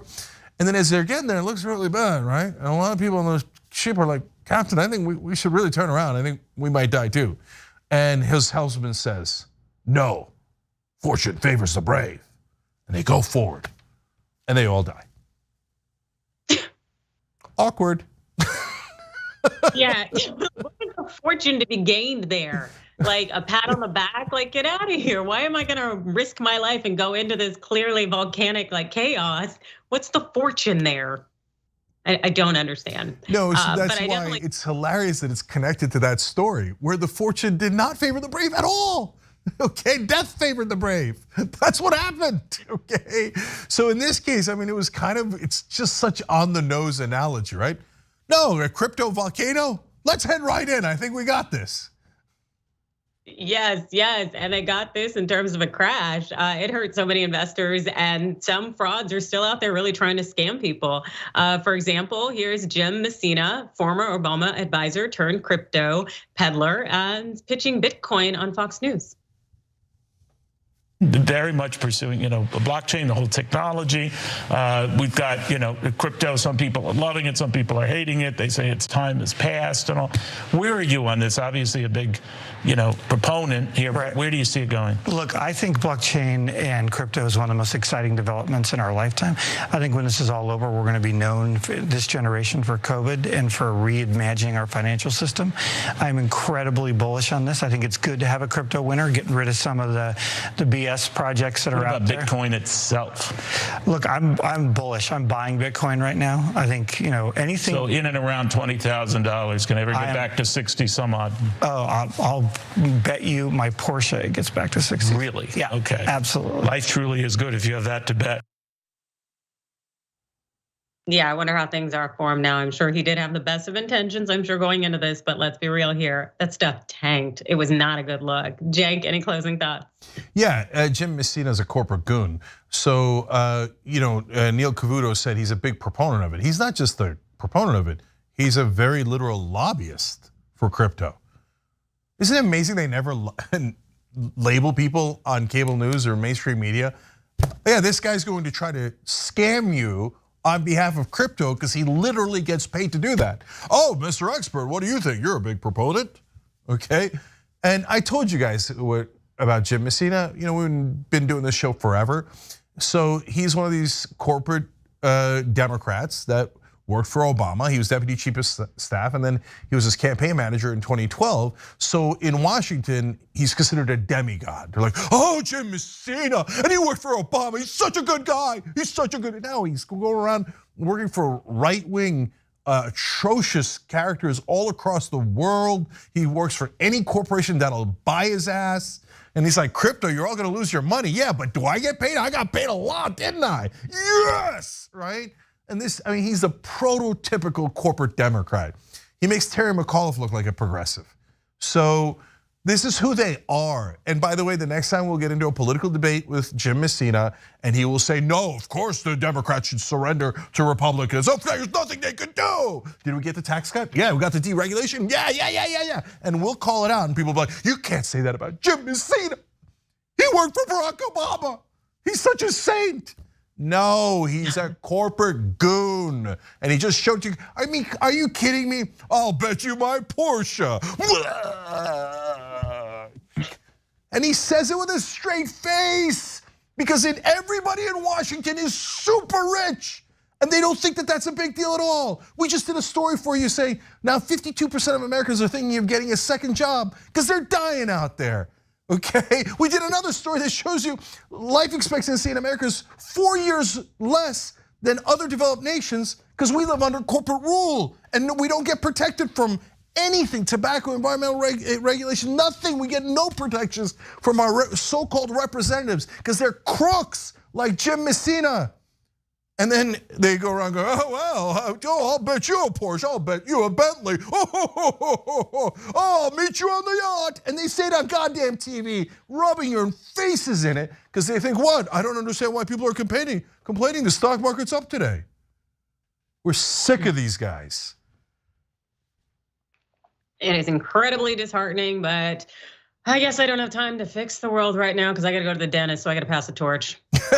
Okay, I thought for sure that we were going to end the first hour early today. Of course we didn't. Of course not. Ben Gleaves next. We've got amazing stories in the second hour for you guys, including some. There's a really bad development in Russia, and it connects to here in America. I'll explain all that. Everybody, check out Adrian on Rebel Headquarters. You're the best, Adrian. Thank you. Thank you. We'll be back. Matt Damon. You're about to watch some behind the scenes footage of the Young Turks. Ooh. Now, these are partial videos. If you want to get all of them, you become a member, go to tyt.com/join, and you'll get all the behind the scenes of me, Anna, John, JR, a little bit reality show like tyt.com/join, and enjoy this. You know what you're seeing behind me? Jersey, hold. Watch me flip this camera. However I flip it. Do I flip it like this? No, I just took a picture. I'm bitzing right now. What? Behind the scenes. Oh, okay. For members? I don't have my face on. She doesn't have her face on, folks. Oh, that's JR's ass right there. You can't take 5 minutes off, can you? No, I can't, Johnny. Bye. I said it was live stream. But I was lying. It's not a live stream. It's just for members. Bitsy, this is my cat. You know what his name is? Kiki Cat. Animals are innocent. Control room and the insanity is obviously there. Right now, as you can see, I'm directing or tech directing. I'm so happy to be here. This is what like a Labor Day beard looks like for Cenk. Man, you're a Young Turks viewer if you recognize me like this. Such a big fan. Oh, thank you. You are the one person in my life I would love to meet. What's going on, guys? This is a Bitsy or a BTS or behind the scenes with Hassan Piker, aka Woke Bay. Oh, hi. I didn't see you there. I have finished my show, The Damage Report, and now I get into a really awkward time of the day. When I'm sitting, the control room is right there. So I can see Bart. And this is the Pittsburgh office, by the way. I'll refer to often as the boiler room. You see how it's ripped? Is it super unprofessional to wear that at a business meeting? Or am I like cool rebel? I just finished doing the power panel and I'm fired up. What do you do for TYT? Not a whole lot. If you're frantically tweeting at us that something's broken, thank you, because I'm fixing it. And thank you for being a TYT member. Super last thing, because there's always got to be a super last thing. Oh, that was disastrous. This has been behind the scenes, behind the scenes. Welcome to Indisputable. I'm your host, Dr. Rashad Richard. We got a lot happening today. But what do we do on this show? We tell the truth. You know why we tell the truth? Because the truth is simply indisputable. Rashad, great to be here. Congratulations on the new show. And I gotta let everybody know that Rashad and I go way back. Here's the pattern that we see in all of these Karen stories. They think they own stuff they do not own. Now, where does that come from? I don't know, maybe slavery. Maybe they think they should still own black people. This is what happens when Karens weaponize the police. When you're used to privilege, equality seems like oppression. It hits you in a certain way when someone is holding you against your will, treating you like you're a criminal and you're an innocent person. This is something that black people face no matter where they are. A stronger black economy lends itself to a stronger, greater economy. Don't think it's exclusive of you, it's inclusive of you. What's your beef with critical race theory? It adds more fuel to the fire of the racist tendencies that we already have. We have a generation of problem solvers that can remedy the problem if they are properly taught what the problem is. You know who created redlining in this country? The white liberal. I don't give a damn who created it. If it's a racist policy, Shelley, here's what I don't know. I don't know. See, there you go filibustering, brother. You're scared of this truth, but you're gonna get it, though.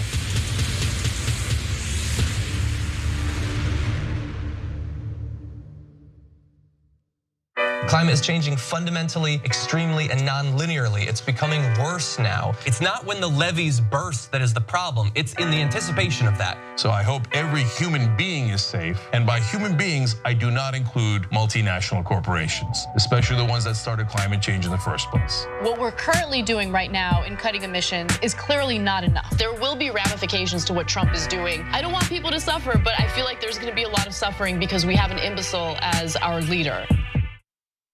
I'm sorry for the people that are hurt. I cause hurt and confusion. And I'm sorry for the families of the people that had nothing to do with the trauma that I had been through. We got a moron here.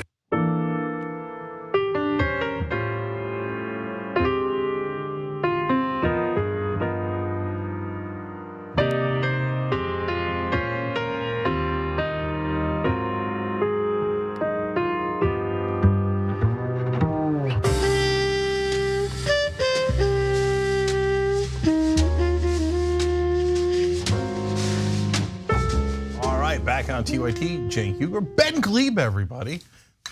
All right, the Mad Kings of the house. Darn right. Check out that special on YouTube. Thank you. And also Alex Mage and Jamie Thelen. They just became members, so they're kind of awesome. They don't have specials though, but whatever. It's okay, it's okay. But you know what? Every member's special to us. Oh, that's a good point. Okay, join the buttons below the video on YouTube. Everybody else, TYT.com/join. You're giving away $100 this week, so this is a great time to do it for 100 members. That's a lot of folks. Ben, you got news. I do indeed. Let's start with this first video. Победим в этой священной войне. Против нас воюют кто? Люди, которые говорят, что их бог это сатана. Сатанисты воюют против нас. Люди, которые нам навязывают, что мы с вами должны ходить на ЛГБТ-парады, что у нас дети должны быть непонятно кем, ЛГБТшниками, чтобы у нас были гей-парады. Yeah, there you have it. Russian soldiers are now depicting their invasion in Ukraine in spiritual terms and want to make sure their soldiers know they're fighting against gay parades.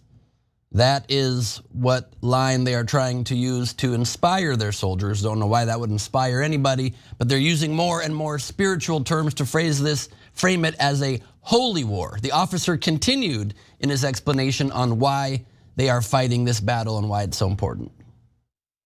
Я считаю, что мужчины, которые находятся здесь, это именно те мужчины, которые ни в коем случае не хотели бы видеть своих детей на гей-парадах. Мы именно те мужчины, которые не хотели бы видеть, чтобы наши соседи, наши друзья, мы являлись частью ихнего мира и ихнего общества. Мы не являемся таковыми. Мы люди, для которых есть мама, папа, семья, Бог, религия и все, что нам дал Всевышний.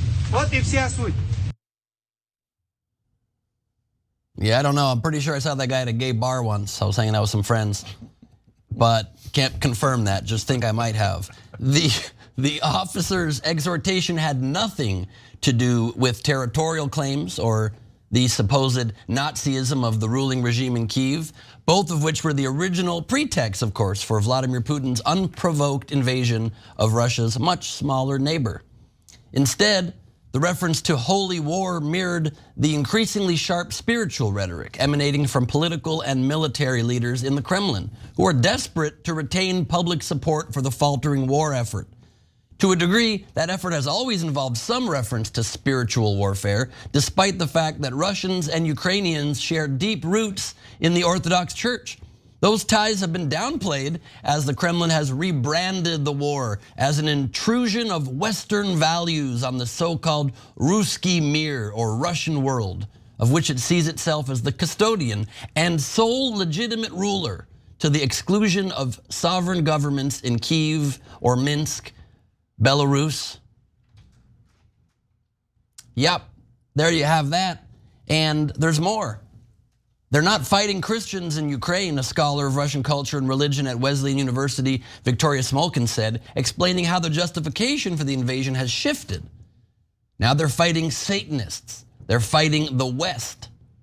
Yep, that's the way they're now portraying it. Like late last month, when the Kremlin held a ceremony to mark the illegal annexation of 4 Ukrainian territories, they gave them about 3 days notice for the election and essentially forced them to vote for the annexation, with soldiers there to intimidate everyone.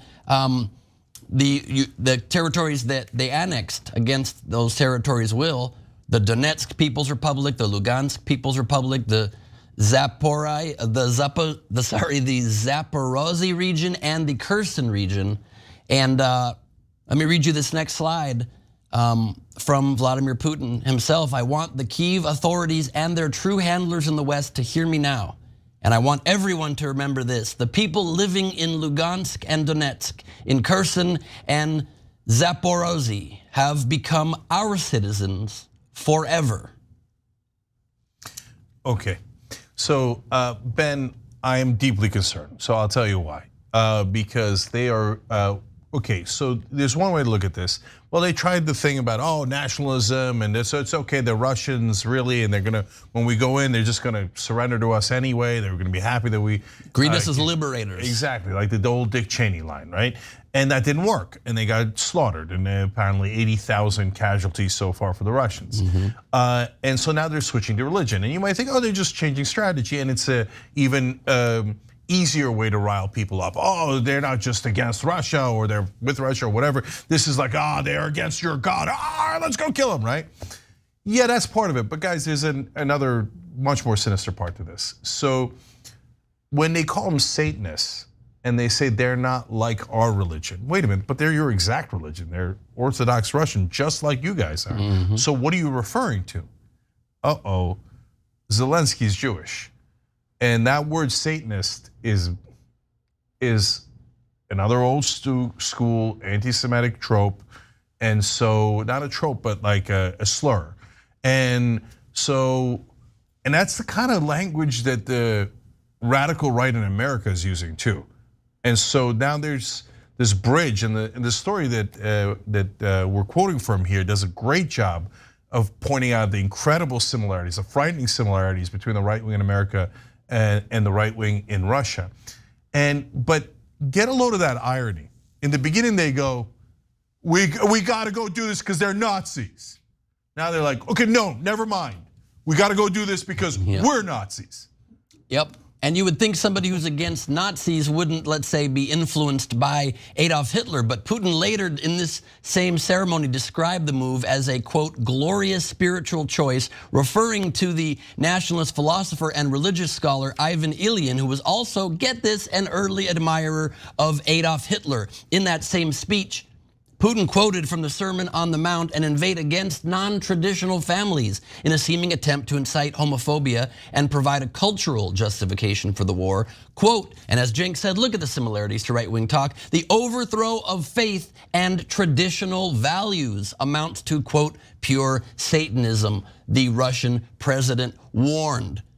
So it's no longer denazification. Now they're inspired by people who've been inspired by the thinking of Hitler, and it's now getting Satan out of people.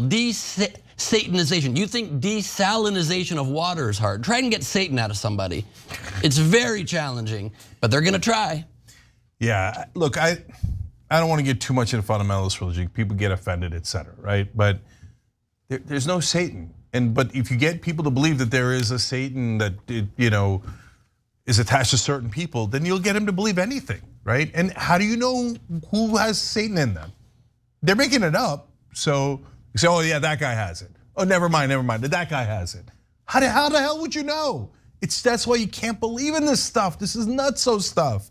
And then what do they always do at the end? Oh, we found Satan. It's a Jewish guy. God damn it, they do that every time. Yeah. Right? Yeah. And why? Because it's convenient, because you can't, it's hard to say, hey, it's Orthodox Christians, because they're Orthodox Christian. So they're stuck, right? Normally it's easy to rile people up based on religion. Oh, they're a different religion, right? So they're gonna pick the different religion because the Zelensky's Jewish. This is a disaster, guys. It's worldwide now, it really is. And the Russian people aren't really buying it. You're saying they can't believe this stuff, and they're not fully believing it. Since the start of the war, hundreds of thousands of Russians have fled to the West and elsewhere, apparently uninterested in sharing the Kremlin's vision of a sanctified Russia engaged in endless spiritual warfare. Putin's recent mobilization order appears only to have accelerated the flight abroad. In a cruel irony, many of the soldiers now fighting for Russia come from the nation's poorer Islamic regions and share little of the Kremlin's spiritual or geopolitical aspirations. This tension has surfaced in the form of anti-draft protests in provinces like Chechnya and Dagestan, and in a mass shooting at a Russian military base in Belgorod near the border with Ukraine. Even the Pope got in recently and pleaded with Putin and the Ukrainian President Zelensky to bring an end to the conflict. Muslim and Jewish leaders have echoed similar calls. So why is the war in Ukraine all of a sudden becoming holy? For exactly that reason. It's all they've got. It's all they've got left as a desperate ploy to try to convince their people to fight a little extra hard, to not flee the country from a purposeless war. Let's go to the next slide. Wars tend to get more holy as they go on, and leaders have to justify the high costs. The costs have certainly been rising for Putin. What was supposed to be a quick invasion has turned into a grinding war that has seen the Ukrainian armed forces put up a ferocious defense of their homeland with military support, of course, from Western allies. As many as 80,000 Russian soldiers have been either killed or injured, like Cenk mentioned, in this 8-month-long war. So they're grasping at straws, but. Yeah, so the Russians that are fleeing is both good news and bad news. I'm gonna explain why in a second, but one of our members on Twitch, Spartan Dragon 84, said, so the gays made Putin invade Ukraine? Like, how dumb do they think their soldiers are?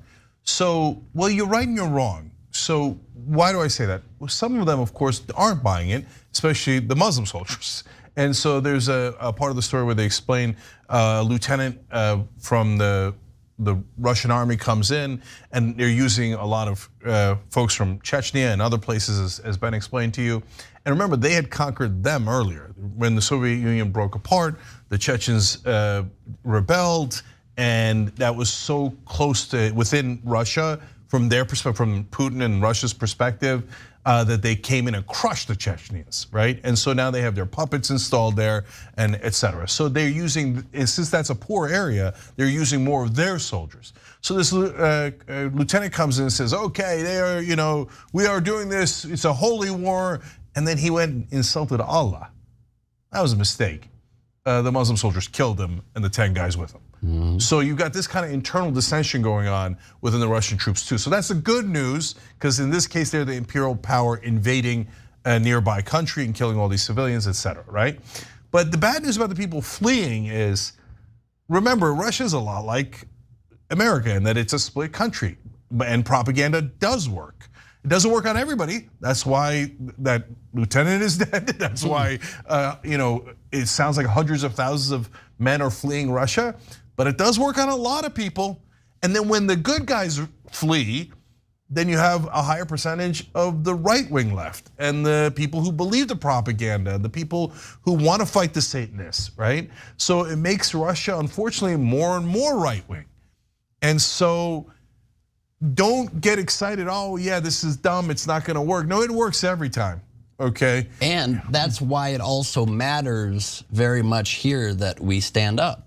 And it's an enormous price tag, and I know that's not necessarily even something we can afford, but you see the exact same language, the exact same thinking, and it's a battle against the West. Well, we are the West. We are trying to make sure that we do not allow the same thing to happen here in America, the ability to manipulate reality, to straight up lie, and use that to oppress people, to take away people's rights, to invade people who are innocent. And that's exactly the perfect analogy for what the right wing is trying to do here. And so we have to be vigilant and stand up against this kind of manipulation and lies wherever we find it in the world, and support our allies. Absolutely, and what I'm really worried about, you said we are the West, that's true. And when you say we, it's mainly us guys, progressives, moderates, et cetera. But the right wing is now saying, no, we're not, we're with them. Right. And you see it on Tucker Carlson nightly, you see it in so many other pieces of propaganda the right wing is putting out. And there's a reason why, and that's why I interviewed these so-called right-wing philosophers on The Conversation, because they connected into what they call, Steve Bannon calls, one world religion. So it's kind of funny because they're not exactly the same religion, right? Some are evangelical in America, the others are Orthodox in Russia, and there's a lot of different versions of Christianity, et cetera. But they're like, no, we're all the same. They're the people who want to go backwards, not forwards. And by the way, I'm not saying that derisively, they say it. The main Russian philosopher, Alexander Dugin, that both Bannon and Putin believe in. He's one of Putin's closest advisors. Right, and in fact, Putin's enemies blew up his car, but he wasn't in it, his daughter was. So this is how close he is to Putin. And that guy talks about going back literally to the medieval ages. Now, of course, you can't literally go back, but he's saying as a philosophy, we should get rid of all progress, we should destroy technology, we should destroy anyone who isn't like us. He very literally calls for massive violence against minorities. And make Russia great again. I mean, it's exactly the same philosophy. Take us back to the time when we were more pure, when we didn't have all of these impurities affecting us. And if you don't think it affects the ideologies here in America, look how quickly these MAGA idiot Trump supporters put on t-shirts at rallies saying we'd rather be Russian than Democrats. Right, and look at how folks are still defending Kanye. And now the anti-Semitism is raging here. We're in dark, dark times, and they literally think, yes, medieval times, we're back, right? So it's super dangerous trend, and everybody keeps thinking in America in power, well, it can't happen here. It can't happen again. No, you're wrong, it can. That's exactly what they thought on the Titanic. No, this ship can't sink. Who cares if we run into an iceberg? Well, the iceberg's right there. Talk of Satanists in America and in Russia, and what do the Satanists do according to QAnon here in America? They drink the blood of children, blood libel. This is all leading to the same conclusion, and it's a disastrous one. We have to rally, we have to beat these guys. But in order to do that, we have to speak with moral clarity. What you're hearing here on the Young Turks, you'll never hear from Democratic leadership. My God, even when they went after MAGA, they were like ultra MAGA. I mean, they're a tiny part of the Republican Party, but they're kind of ultra. No, you have to speak with moral clarity. Extreme extremists. We're just trying to stop the extreme of the extreme. The cream of the crop of the extremists. Yeah, and by the way, they're all fake tough guys anyway.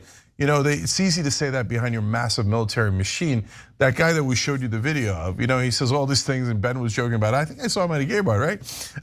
He's like, oh, we're doing religion, and then he's like, mama, papa. I heard that part. Anyways, but still, this is a very bad trend, and we've got to help Ukraine. It doesn't mean you give bloated defense contractors more money. You have to be very vigilant about how you use the money and make sure that it actually goes to Ukraine. And so, unfortunately, that never happens in Washington. So that's the world we live in.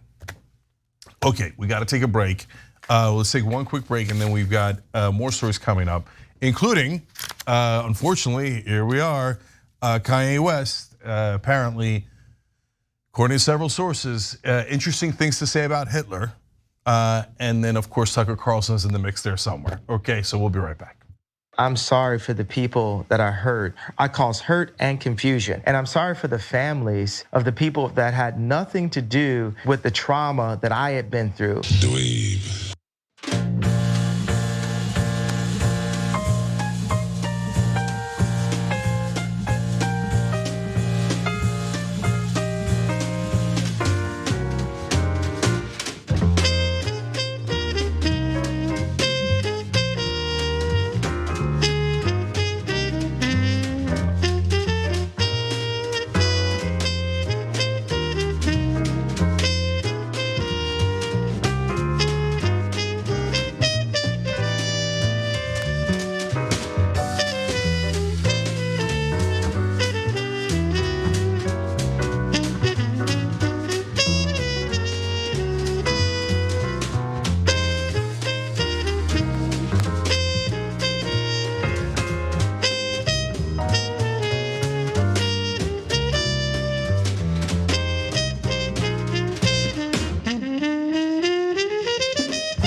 Back on TYT during the social break here. First of all, Winston Sayers says, Ben, my king. Hello, and pleasure. Okay, I thought for a second you were like, Allah. just king for now. Okay, all right, fair enough. Mama, papa. The Chibs wrote in, holy wars tend to drag on for generations. Yeah, I'm worried about that, brother. I really am. All right, let's go to Twitch. Captain Cornball says, I'm surprised they didn't mix it up by telling them that they're fighting gay Nazis. Hold. Wait for it. Exactly. But don't give me any ideas. Meslin says Russia's moved this goalpost more than the University of Tennessee did against Alabama a few weeks ago. I like the way that you mix those stories up. I love it. Okay. Not a Dragon says all countries use propaganda to convince masses that their cause is just. That's only 100% true. Atomic Elbow says, are they the soldiers with 2 hours of training via PowerPoint? Probably. They're like, oh, we fight for God against the Satanists. Okay, go this way. Good luck. Okay. Before you go out there and fight, just quick thing, there's gay parades. Good luck, fellas. Yes, and this button hits the missile, boom, launch the missile. This button drives. You'll remember. You'll remember. Go get them. Okay.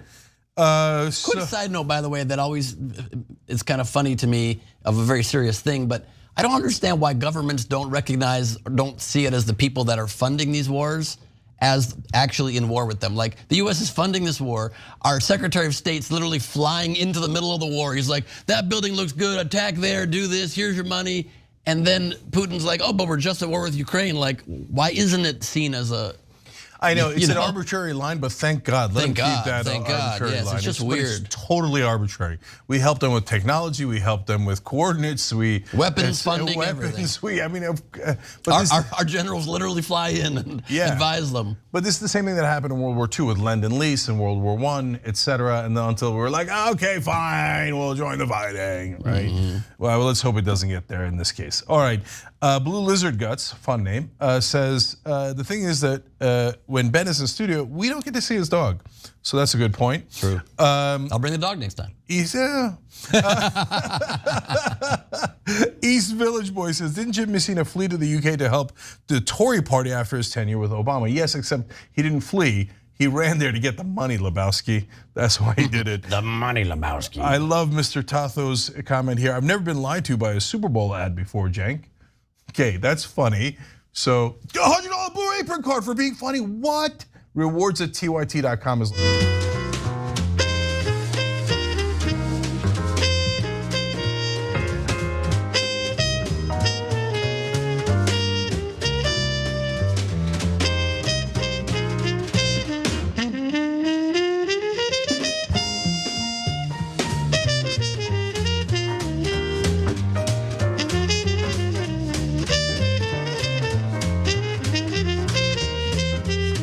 All right, back on TYT, Cenk and Ben with you guys, but also River Rose and Kenji Smith, they just became members, and they also just became American heroes.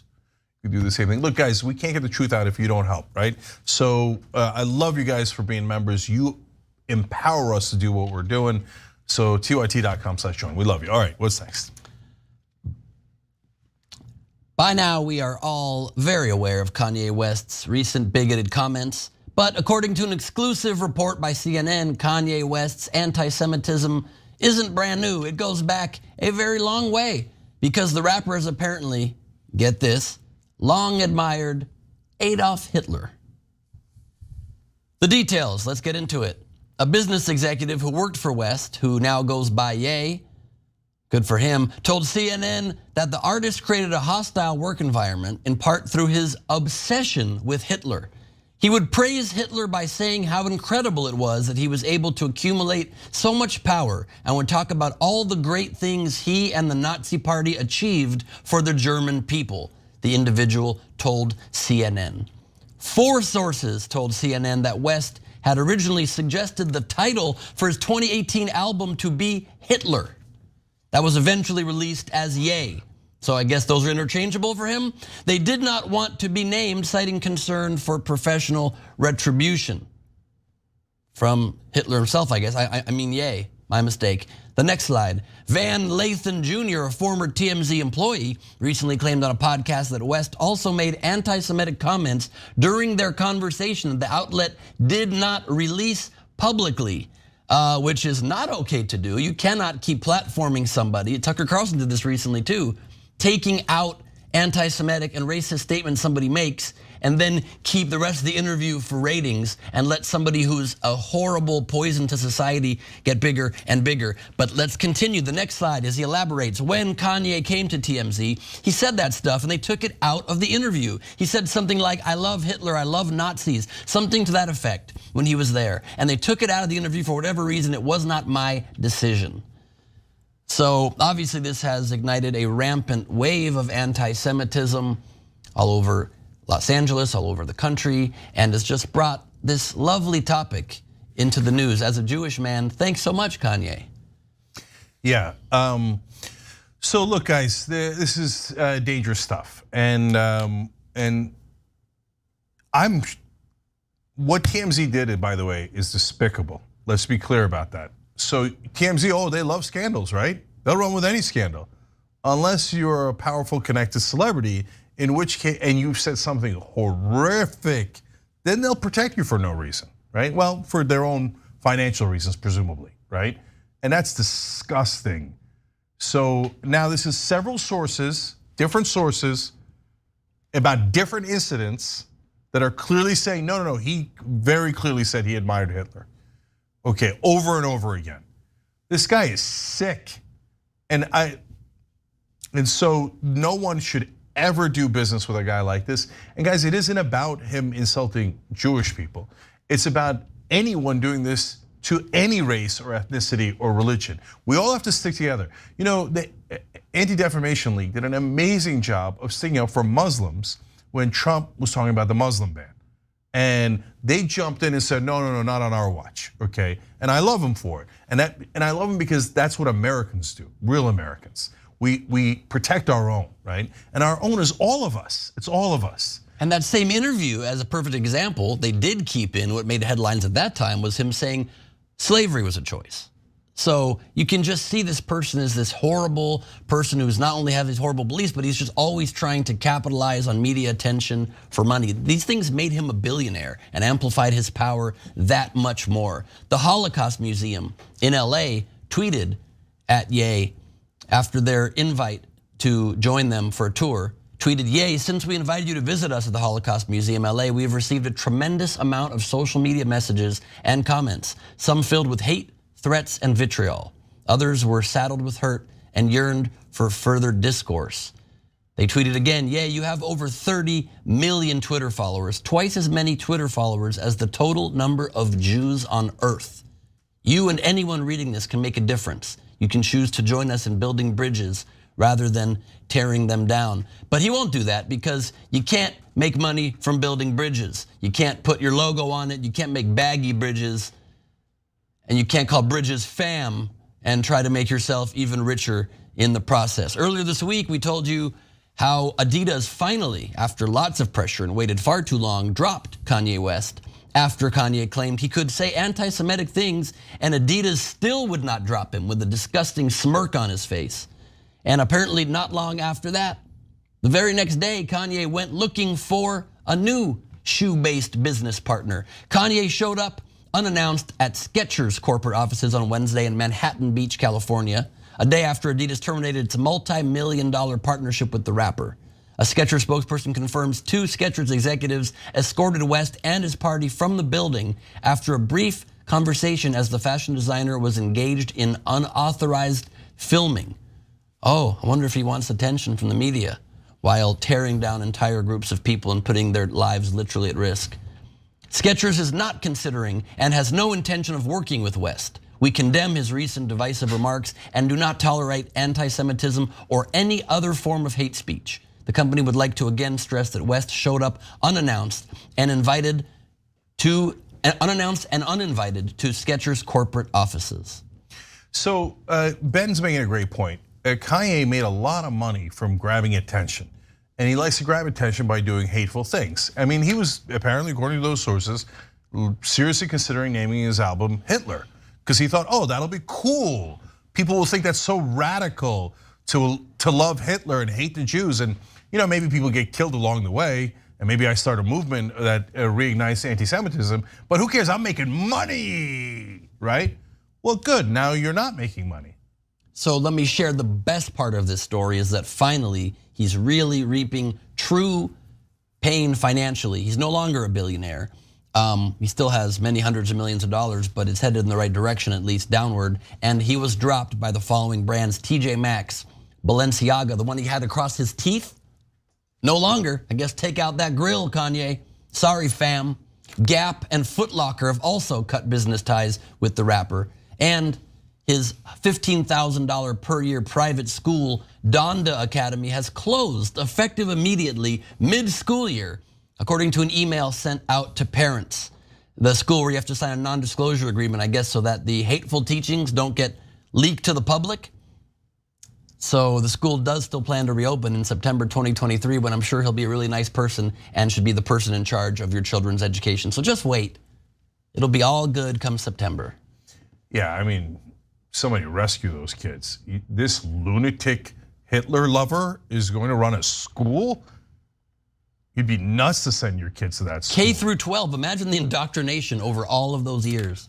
Yeah, no, and by the way, I mean, it's a terrible touch that he named the school after his mom, thereby smearing his own mother's name with his own hatred. I wouldn't put it on her, but that's what he did. He smeared her name. So look, guys, we got to stick together here. We can't allow any of this to happen. This is madness. And so I believe in a very wide berth for free speech. And so look, we have conversations, we have debates, we have disagreements here on this network between different hosts. We just had one yesterday. And that's good. And I don't like shutting down speech. Some people sometimes say, oh yeah, well, I don't like your opinion. I think your opinion should not be allowed. That's not a thing, okay? So I'm in the camp of as much room as you can, right? But is there a limit? Of course there's a limit. Of course. So if one of our hosts was like, yeah, I like Hitler, or one of our hosts defended someone who said, oh yeah, I like Hitler, and I think we should go DEFCON 3 on the Jews. No, that is that's a million miles outside of bounds. And if you think it's not outside of bounds, there's something wrong with you, man. Like, there's something really wrong with you if you think, oh, that's just fun, free speech. No, it's not. It's horrific, and it leads to disastrous results. It's already led to disastrous results. The guys who did the synagogue shootings in Pittsburgh and in Southern California, remember those under Trump? It's not Trump's fault. Well, kind of. He said both. There's good people on both sides. He said after Nazis marched, after Nazis, literal Nazis marched, he said there's good people on both sides. But anyway, they did the synagogue shootings. Those guys, they say the same thing as Kanye. The guy who did it in Pittsburgh, he had a manifesto that was very similar to what Kanye's saying right now. It literally gets people killed. And his number one defender to this day in all of media is Candace Owens.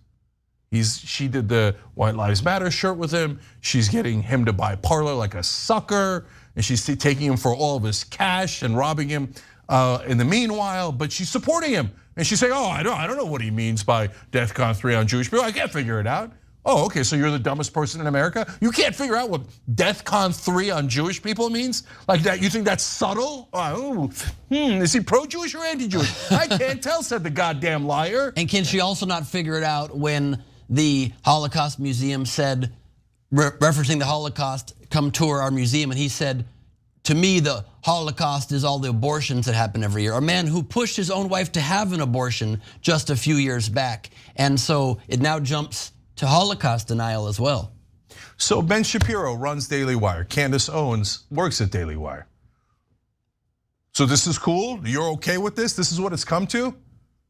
And apparently Ben Shapiro is A-okay with it. Because that's his actions. That's his actions. He says, that's totally fine on my network. Oh, you want to support a guy who loves Hitler and says that we should go DEFCON 3 on Jewish people. Yeah, well, hey, welcome to work, everybody. Somebody get Candace some coffee. All right, well, that's the decisions you're making, Ben. I hope you can live with it, because other people aren't. Shapiro, just to be clear, not Glebe. Yes. There's some sick people in the world, and it's spreading. Okay. Should we clear the palate? Yeah. All right, let's go to our next story. They voted 6, 7, 8 times, as much as they could in the local area. Some of the people went back, I guess they said 28 times in one day to vote at different places with, numerous votes. But they can't put in 1,000 because it wouldn't be it wouldn't look right. They're very smart. They go in with 5 votes, 6 votes, 7 votes, and then they go to another one. But it adds up to millions of votes. Yeah, Trump's mouth wasn't even moving in that clip, so it might have been a phone call. There you have it. Former President Donald Trump went on some even more shady conspiracy theory nonsense on the Shady Conspiracy Theory podcast hosted by Dinesh D'Souza, a stain on our nation, to double down on the big lie and take it to new absurd levels that immediately all of his supporters will swallow up as fact. Of course, there is no evidence of this whatsoever.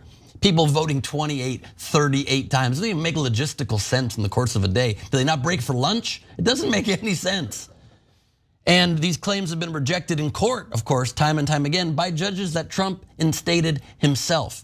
This traitorous insanity, though, unfortunately has, of course, bled into the GOP in a more wide manner. So many candidates, the vast majority of Republicans running in the November 8 midterms you have to go vote for to save our democracy, quite literally, are planning to follow Daddy Trump's lead, according to a leading Republican lawyer. There are people running for office, including offices that administer elections in battleground 2024 states, who have at least indicated they don't believe election results or have faith in the system, and they would not certify results, if they in fact were in positions of authority in the 2024 election, and they're running for those positions of authority. Said Ben Ginsburg, except the part that I ad-libbed, who represented multiple Republican presidential campaigns over the last few decades. Literally, they're saying if we were in charge of elections, we wouldn't certify them, and please elect us to be in charge of elections. The end of democracy as we know it, literally hanging in the balance in less than 2 weeks. The next slide. How the voters actually vote will say a lot about the 2024 election, but also just the future of the country. He's a GOP lawyer. Correct. GOP lawyer saying right now it's not about party. Right now it is not about the issues that divide the parties historically. It's about putting your foot down for democracy and saying we want to live in a country where the will of the people, the whole purpose of how this country was set up to be a government by, of, and for the people, might be gone in 2 weeks with hundreds of election-denying candidates on the ballot. And a lot of them are gonna win. There's just statistically no way that's not gonna happen. But if we all go out and vote, and just vote for decency, for democracy, we can mitigate the amount of damage and maybe have a chance to still have a country where our voices actually matter at all. Yeah, so at the state level and at the national level, they affect vote counting, right? So you got the national guys who tried to decertify the vote on January 6th. So there's hundreds of those guys overall now running for Congress. And there was tons of them on that day as well, on January 6th. And they're saying, yeah, from now on, if we lose, we didn't lose. We're gonna cheat. We're gonna just steal the goddamn election. And so then they say, on the other hand, there's a little bit of inflation. Okay, but wait a minute, inflation is worldwide. So the European Union has inflation way worse than us. So because of global inflation that has not necessarily anything to do with what anyone is doing in America, let alone Democrats or Biden, I'm gonna give away democracy. Well, how are you gonna vote next time then? How do you know if your vote counted? These guys are literally, the guy in the Secretary of State candidate Fincham in Arizona is saying, oh, if I was Secretary of State, Biden wouldn't have won in Arizona. But they're like, yeah, but he got more votes. And he's like, I don't care, he wouldn't have won it. And he's literally a guy that dresses and looks like Colonel Sanders. I mean, that alone should be disqualifying with this ridiculous straw hat and little bow tie. And then he literally is saying democracy doesn't matter, like probably what Colonel Sanders' opinion would be. A chicken man literally might be running the elections in Arizona. It's wild. Who are these goons more broadly?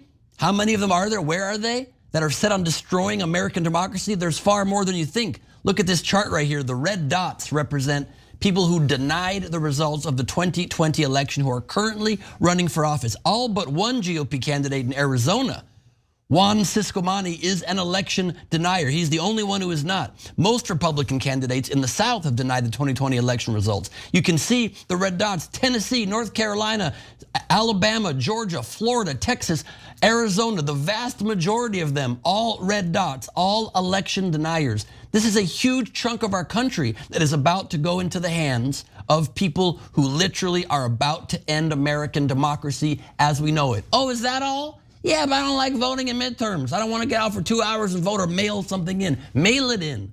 Check your voting registration. Go right now to any vote.gov, vote.org, any site, whenweallvote.com, register or check your registration, find out where you're going, and make sure you do the very bare minimum to help save American democracy. There's people like Carrie Lake running for governor of Arizona, an election denier, says she will not accept results unless they're super secure and super safe according to her own standards, not according to the Secretary of State's standards. Doug Mastriano, Blake Masters, who, as we covered yesterday, was encouraged by Trump on the phone to push the big lie. He's on the phone going like, I'm talking to the president. Oh, go against American democracy? Yeah, I'm on the phone with him. I'm on the phone with this orange menace that is trying to tear down our democracy still currently, worse and worse every day. And Mark Fincham, the Colonel Sanders of democracy destroyers.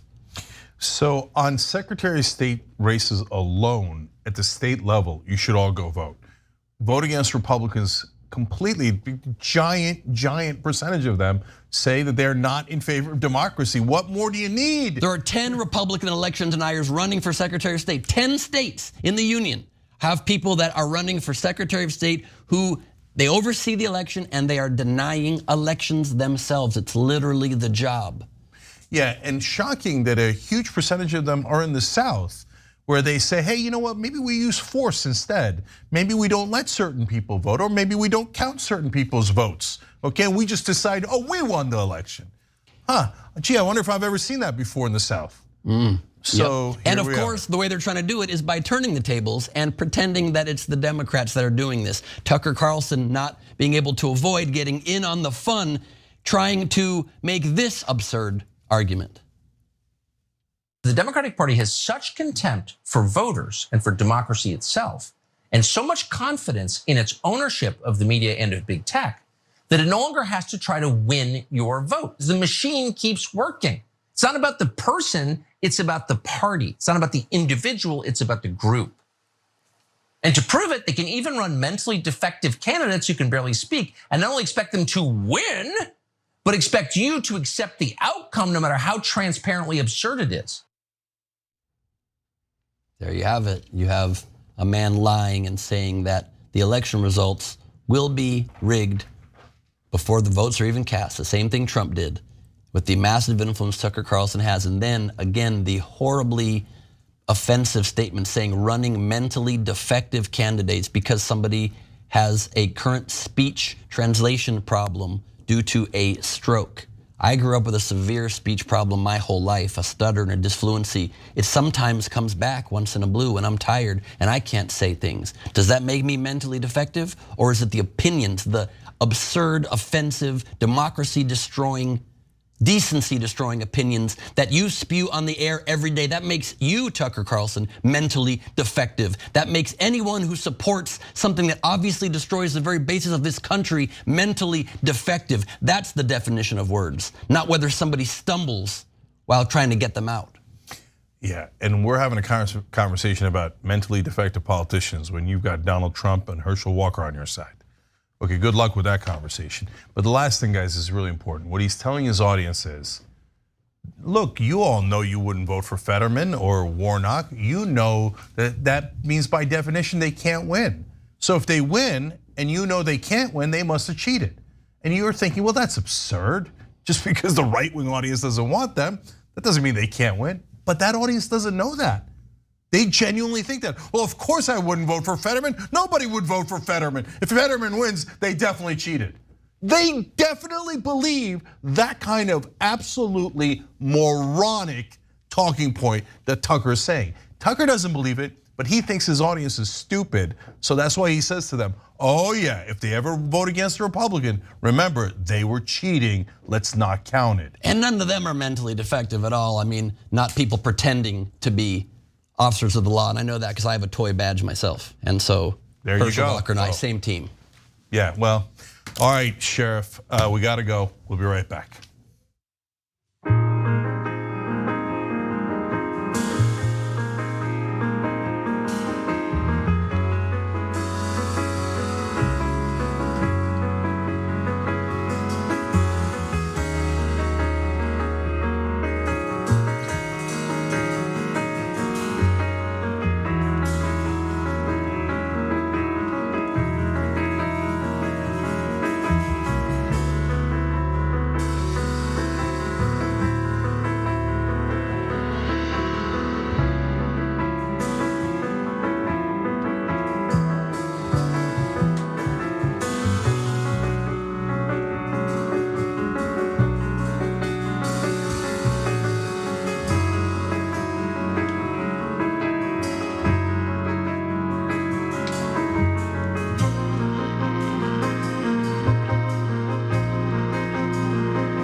All right, back on TYT. So during the social break here, I'm going to Twitch again.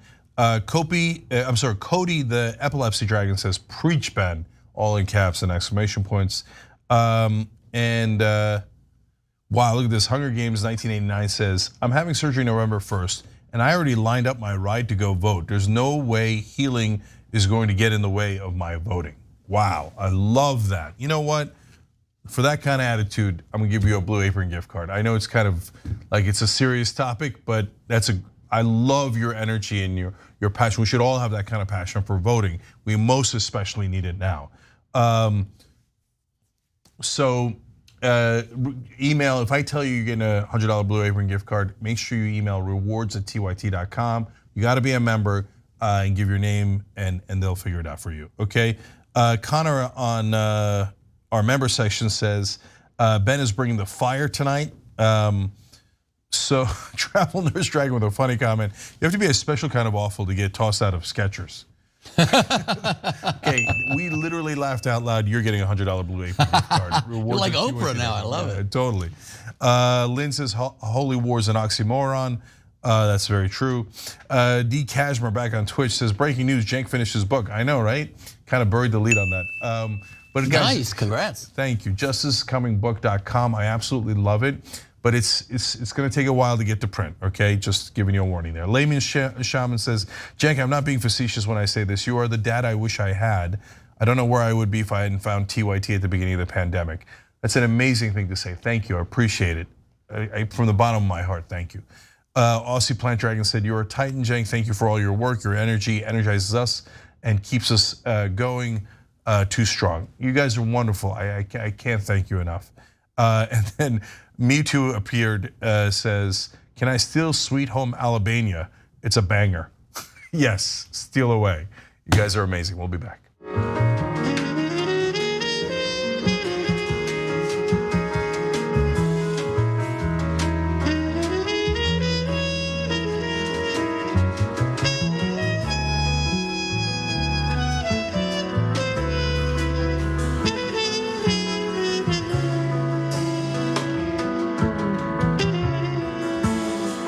Back on TYT, Cenk and Ben with you guys. We gotta go, but I wanna thank Trilogy B who just joined. All right, Ben. All right, let's go to this next story. No, it wasn't gonna be easy after having a stroke after 5 months. In fact, I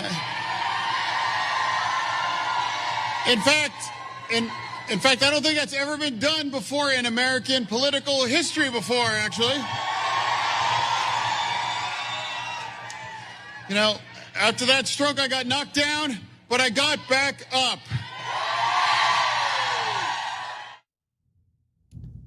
That was John Fetterman back on stage one day after debating Dr. Oz. He used his platform Wednesday night, not just to discuss his debate performance very openly and bravely, but also his opponent's unpopular policies and the fact that Oz has constantly capitalized on Fetterman's stroke as ammunition against him. Here are some highlights from the speech, a few more highlights. Last night, Oz said that, and I want to get this right, quote, local political leaders should decide whether a woman should be able to get an abortion.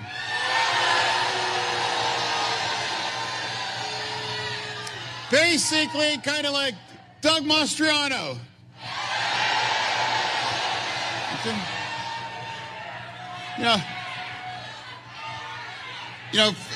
For some of the focus on some of the words that I miss, he really has to say that he had the worst line of that night. Pittsburgh always puts fries on everything, even on his crudités. But let me tell you, Dr. Oz has never let me ever forget having a stroke. What kind of doctor that has somebody that was sick wants to stay sick? If we don't do what we need to do, we're all going to have him for the next 6 years on that.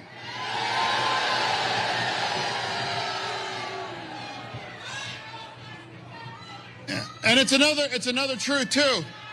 By January, I'm going to be feeling even better. But he will still be a fraud. Despite speech issues during the debate with Dr. Oz, the debate was a clear, huge win for Fetterman. His campaign raised an unprecedented $2 million in less than 24 hours after the debate.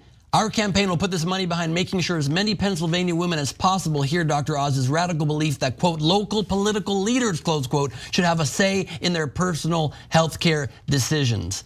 I'm sorry, you're talking about people who are mentally defective and have speech problems. It's saying things like that are disgusting speech problems that really affect people's lives in substantive ways.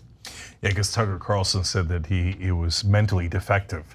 But Dr. Oz saying, hey, you know what?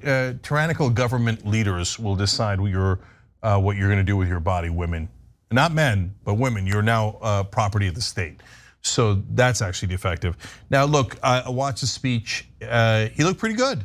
It wasn't perfect, but a lot of good lines in there, and he looked solid, and he knew what he was talking about. And I loved a couple of lines in there. I got knocked down, but I got back up. Oh, I love that line. And he said afterwards, a lot of people in Pennsylvania have been knocked down and they got back up. And so we got to do this together. Love that.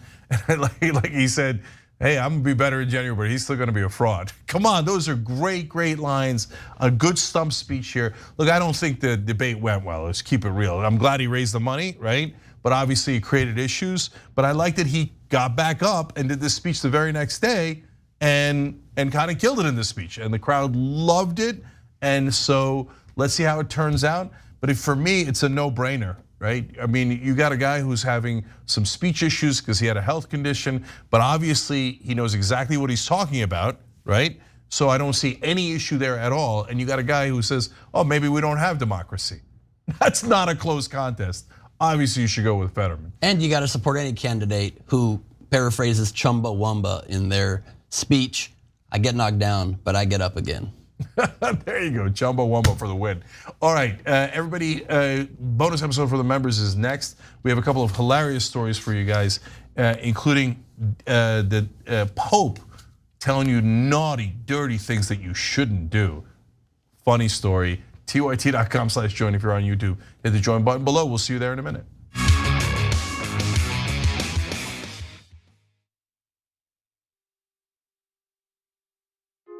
Hey everyone, Matteo Scarapore here, author of Black Buck, which is Shop TYT's first fiction book ever. I'm honored. So, Black Buck is about a young man named Darren who's living in Bed-Stuy, Brooklyn. He lives with his mom, he has his girlfriend, he has his best friend, he has his neighborhood, and his neighborhood has him. Darren's also working at a Starbucks in Midtown Manhattan.